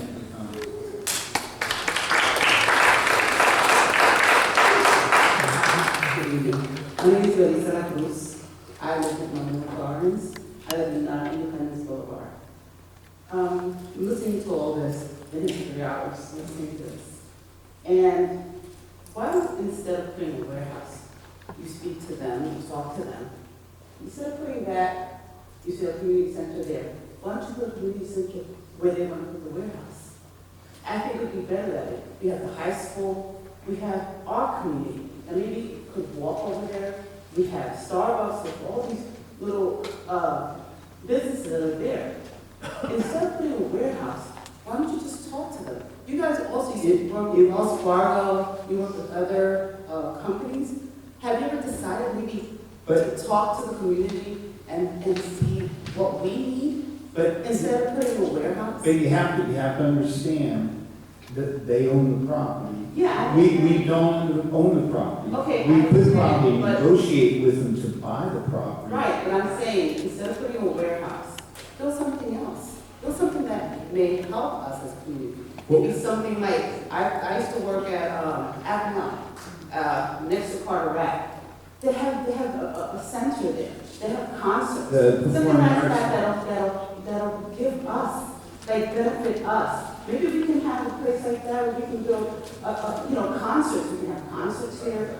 Even something that benefits our town. It would be a great location. Listen, I used to work for a freight forwarding company. Okay, I used to work, it's in Avenel. It's a big warehouse. But that warehouse is nowhere around any town, any homes.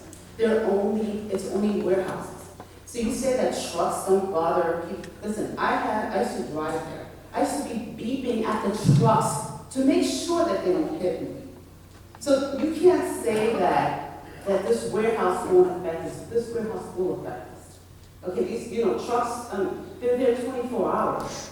And if you can't say, you have to put something, I think instead of building a warehouse, you should work with the community, work with them, and try to see to build something else instead of a warehouse. That has nothing to do. I've been living in this township, I moved in 2008. I used to live in New York. Came to North Brunswick because I'm not used to this hustle and bustle of New York. I moved out to come here. My town, Colonial Gardens, I love Colonial Gardens. I have people who come, even from abroad, who come to our town. That area where we live in, they love it. It's, oh my God, it's something different, okay? And then, to come home, and then I have to, I work in New York, so I have to come home, and then I'm gonna be, driving down here, and looking at this warehouse, looking at these trucks coming. I'm already tired of looking at buildings, because I look at buildings every day. And I gotta come home to look at this warehouse, hearing trucks coming on Route 130, probably maybe getting the risk of hurting myself. Driving, we don't need this in our town. We need something else. We need something else. And also, talking about homes. My children, they're already graduated, they don't live in my house, but I have this house that I have. I love my house. But then maybe in the future, I would love to sell this house. But if you put a warehouse there, like someone said, my house, is not going to be worth anything. Because when somebody comes on, a family that wants to come live here, and they see, oh my gosh, you got a warehouse here? You know what? I'm not giving you that money. I'm not giving you that because that house is not worth it anymore because you have a warehouse there. So if I ask you as a company, CJIS, you're a big company, you're all over the state and everything, work with them. Instead of putting that warehouse, put something else. Because I know you got the money to put something else. Help work with them. Something for us, a community center, something. Because let me say something to you, and I know all of you must have children, and you have a family, you have a house. I don't know you guys want that warehouse in your house. And you don't want your children playing with that warehouse. You have to be honest, and I don't know. I don't know if you guys, like I said, I don't know if you guys have children, but think about all of us. That we have to come here, we have to worry about this, because we have to worry about our kids, about how we live, and how our community is going to be turning to. You said you have warehouses in Route 27. Keep them there. I mean, whatever, Livingston, whatever you are. Keep them there. Don't put us in our town. And our area. Colonial Gardens doesn't need that. Doesn't need those warehouses. Please think about what you guys are doing. Think about us and what we have to do. 3 hours to talk to you guys, to convince you guys to not put this in our area. Well, actually, we're here to Whatever, one can call it. not to let them think there. But anyway, I'm just saying, I just, to be honest with you, I've been living here for a long time. And this it breaks my heart that I have to come here to hear this, that you guys are putting a warehouse in our area. It really hurts me. Anyway, thank you. Thank you.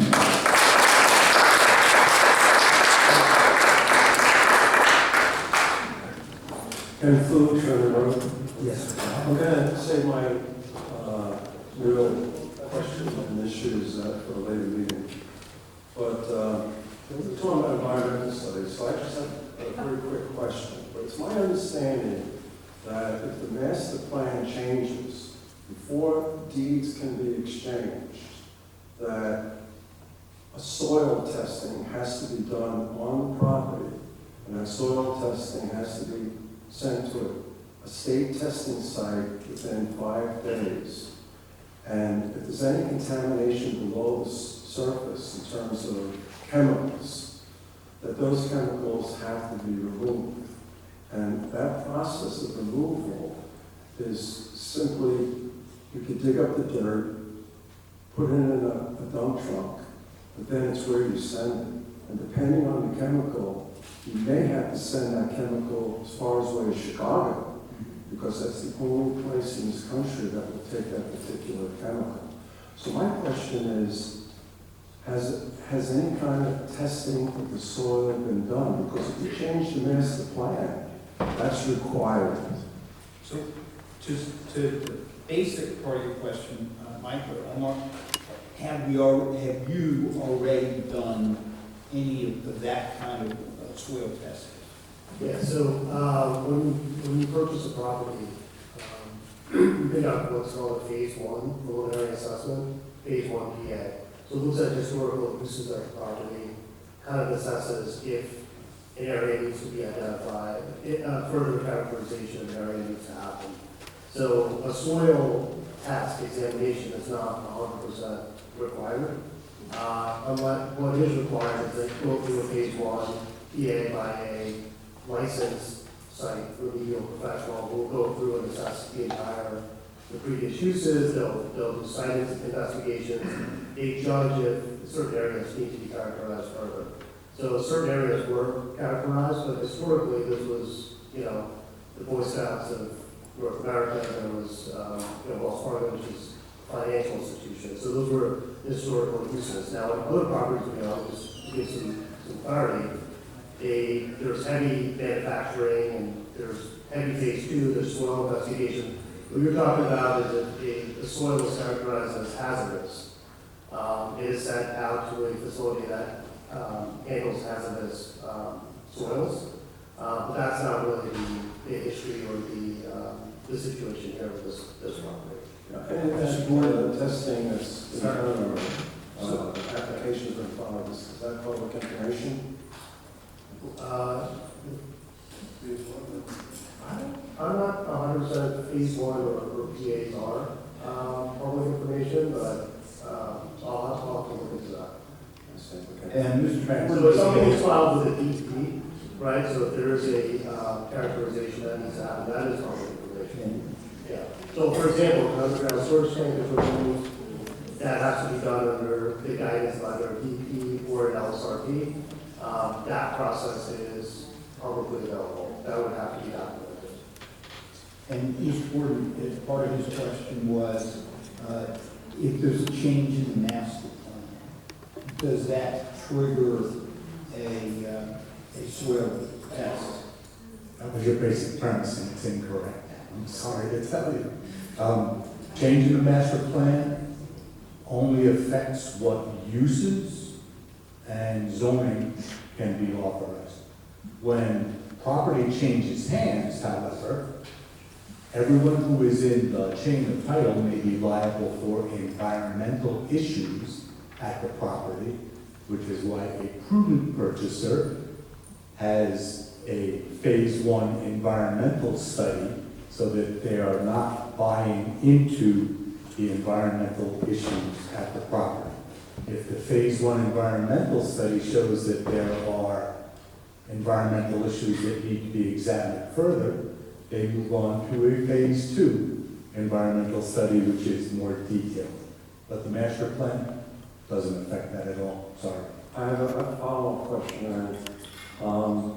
If you have a vacant lot and you're going to put up more than 3 residential homes on that vacant lot, does that require testing of the soil?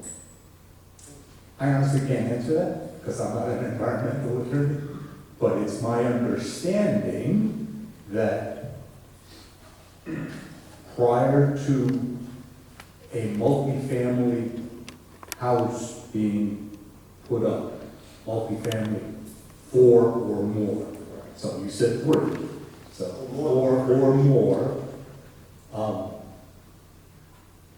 it would be incumbent upon any developer who sought financing for that property to have the same type of environmental testing, and any financial institution that I'm aware of wouldn't put their money behind it unless they had a clean environmental test. It's the best I can give. Okay. I'll save my issues for a later meeting. Thank you. Thank you very much.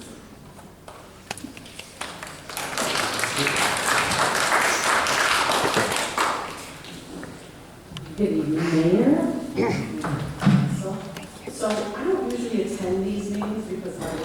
wouldn't really allow me to, but today I felt it very important for me to attend. And I've been hearing all my wonderful neighbors here speak and talk about our neighborhood that we love.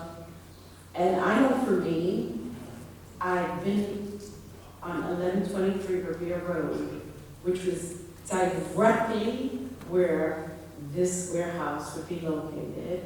It'd be right in my backyard. I get up every morning and I love to go out and hear the birds chirp, have my coffee, and enjoy my backyard. I've just grown a garden that I love, growing tomatoes and herbs, and all of this pollution is going to impact my backyard and what I love to do every morning. And so I have a question for you, Mayor, and for the council members here this evening. And I would like to hear from each one of you if possible. Do you care about the people of this community? Yes or no question? Yes. Oh, yes, I do. Okay. Absolutely. Okay. So if your answer is yes, why would anyone in this room vote yes for this warehouse in our backyard?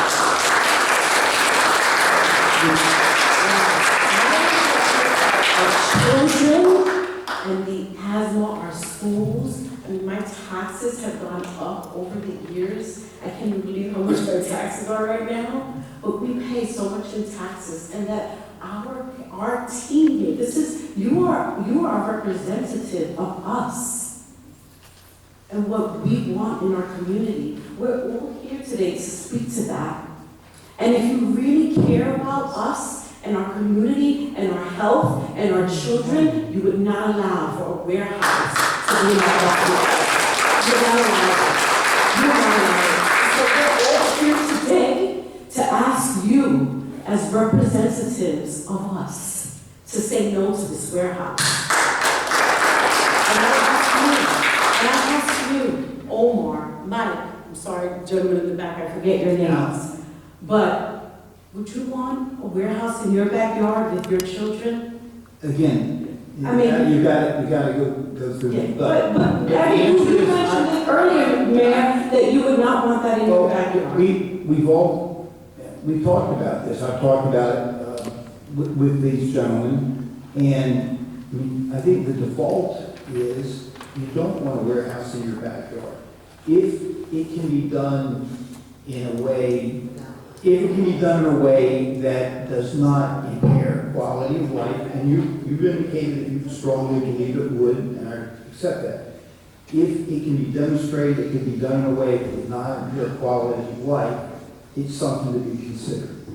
If it can't be done in a way that would not impair quality of life for residents, then it's not something that the council would probably vote for. And we all know that it would.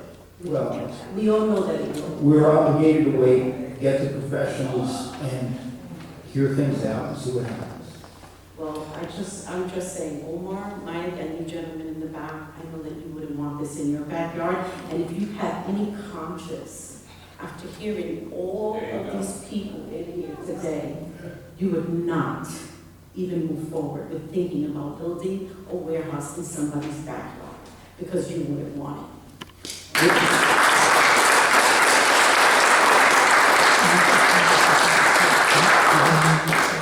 Anybody else?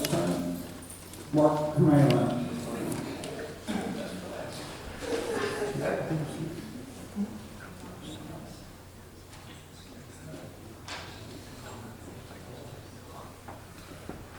Good evening, everyone. Evening. I guess most of what was said tonight would have come out of my mouth, obviously, also, and then some. I am directly affected by this also. My backyard is your property line also. I live on Revere Road. I do have drainage issues. Flooding from the woods, my backyard is flooded out. My in-ground pool over the years has been totally wiped out, at least a half a dozen times since I've been there. There's no maintenance whatsoever in the sluices or ravines behind our yard whatsoever. Wells Fargo is a in the past 3 years that sieges his own property. There's been zero. We do have ordinances in town, obviously,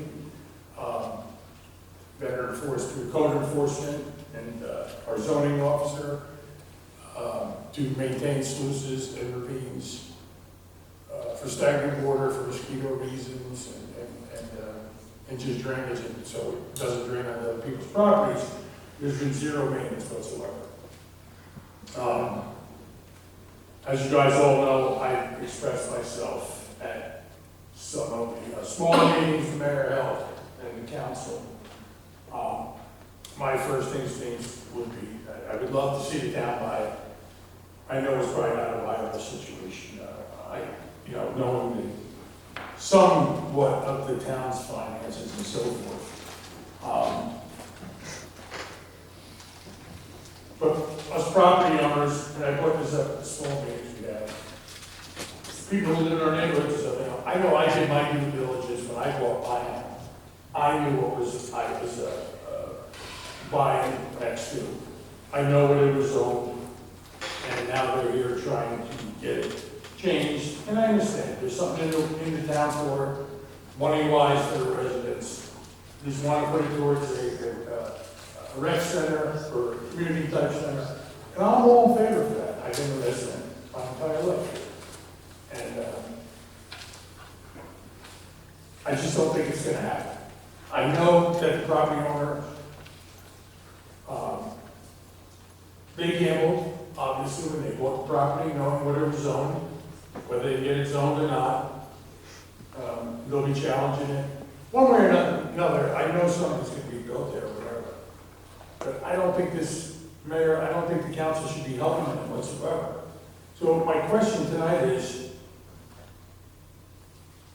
a council member tonight allowed to make a motion to quash 2613A? No. There's nothing on the floor for them to quash. It's still hypothetical until the time comes to introduce it. So they didn't introduce it tonight, so it's still something that we're just talking about. Once it's introduced, the council member could have the right to bring it to a vote and have it. So it hasn't been formally introduced? It's not been introduced. Okay, thank you. Thank you, Mr. Lyon. Anybody else coming? Is there a motion to close the public hearing? So moved. Second.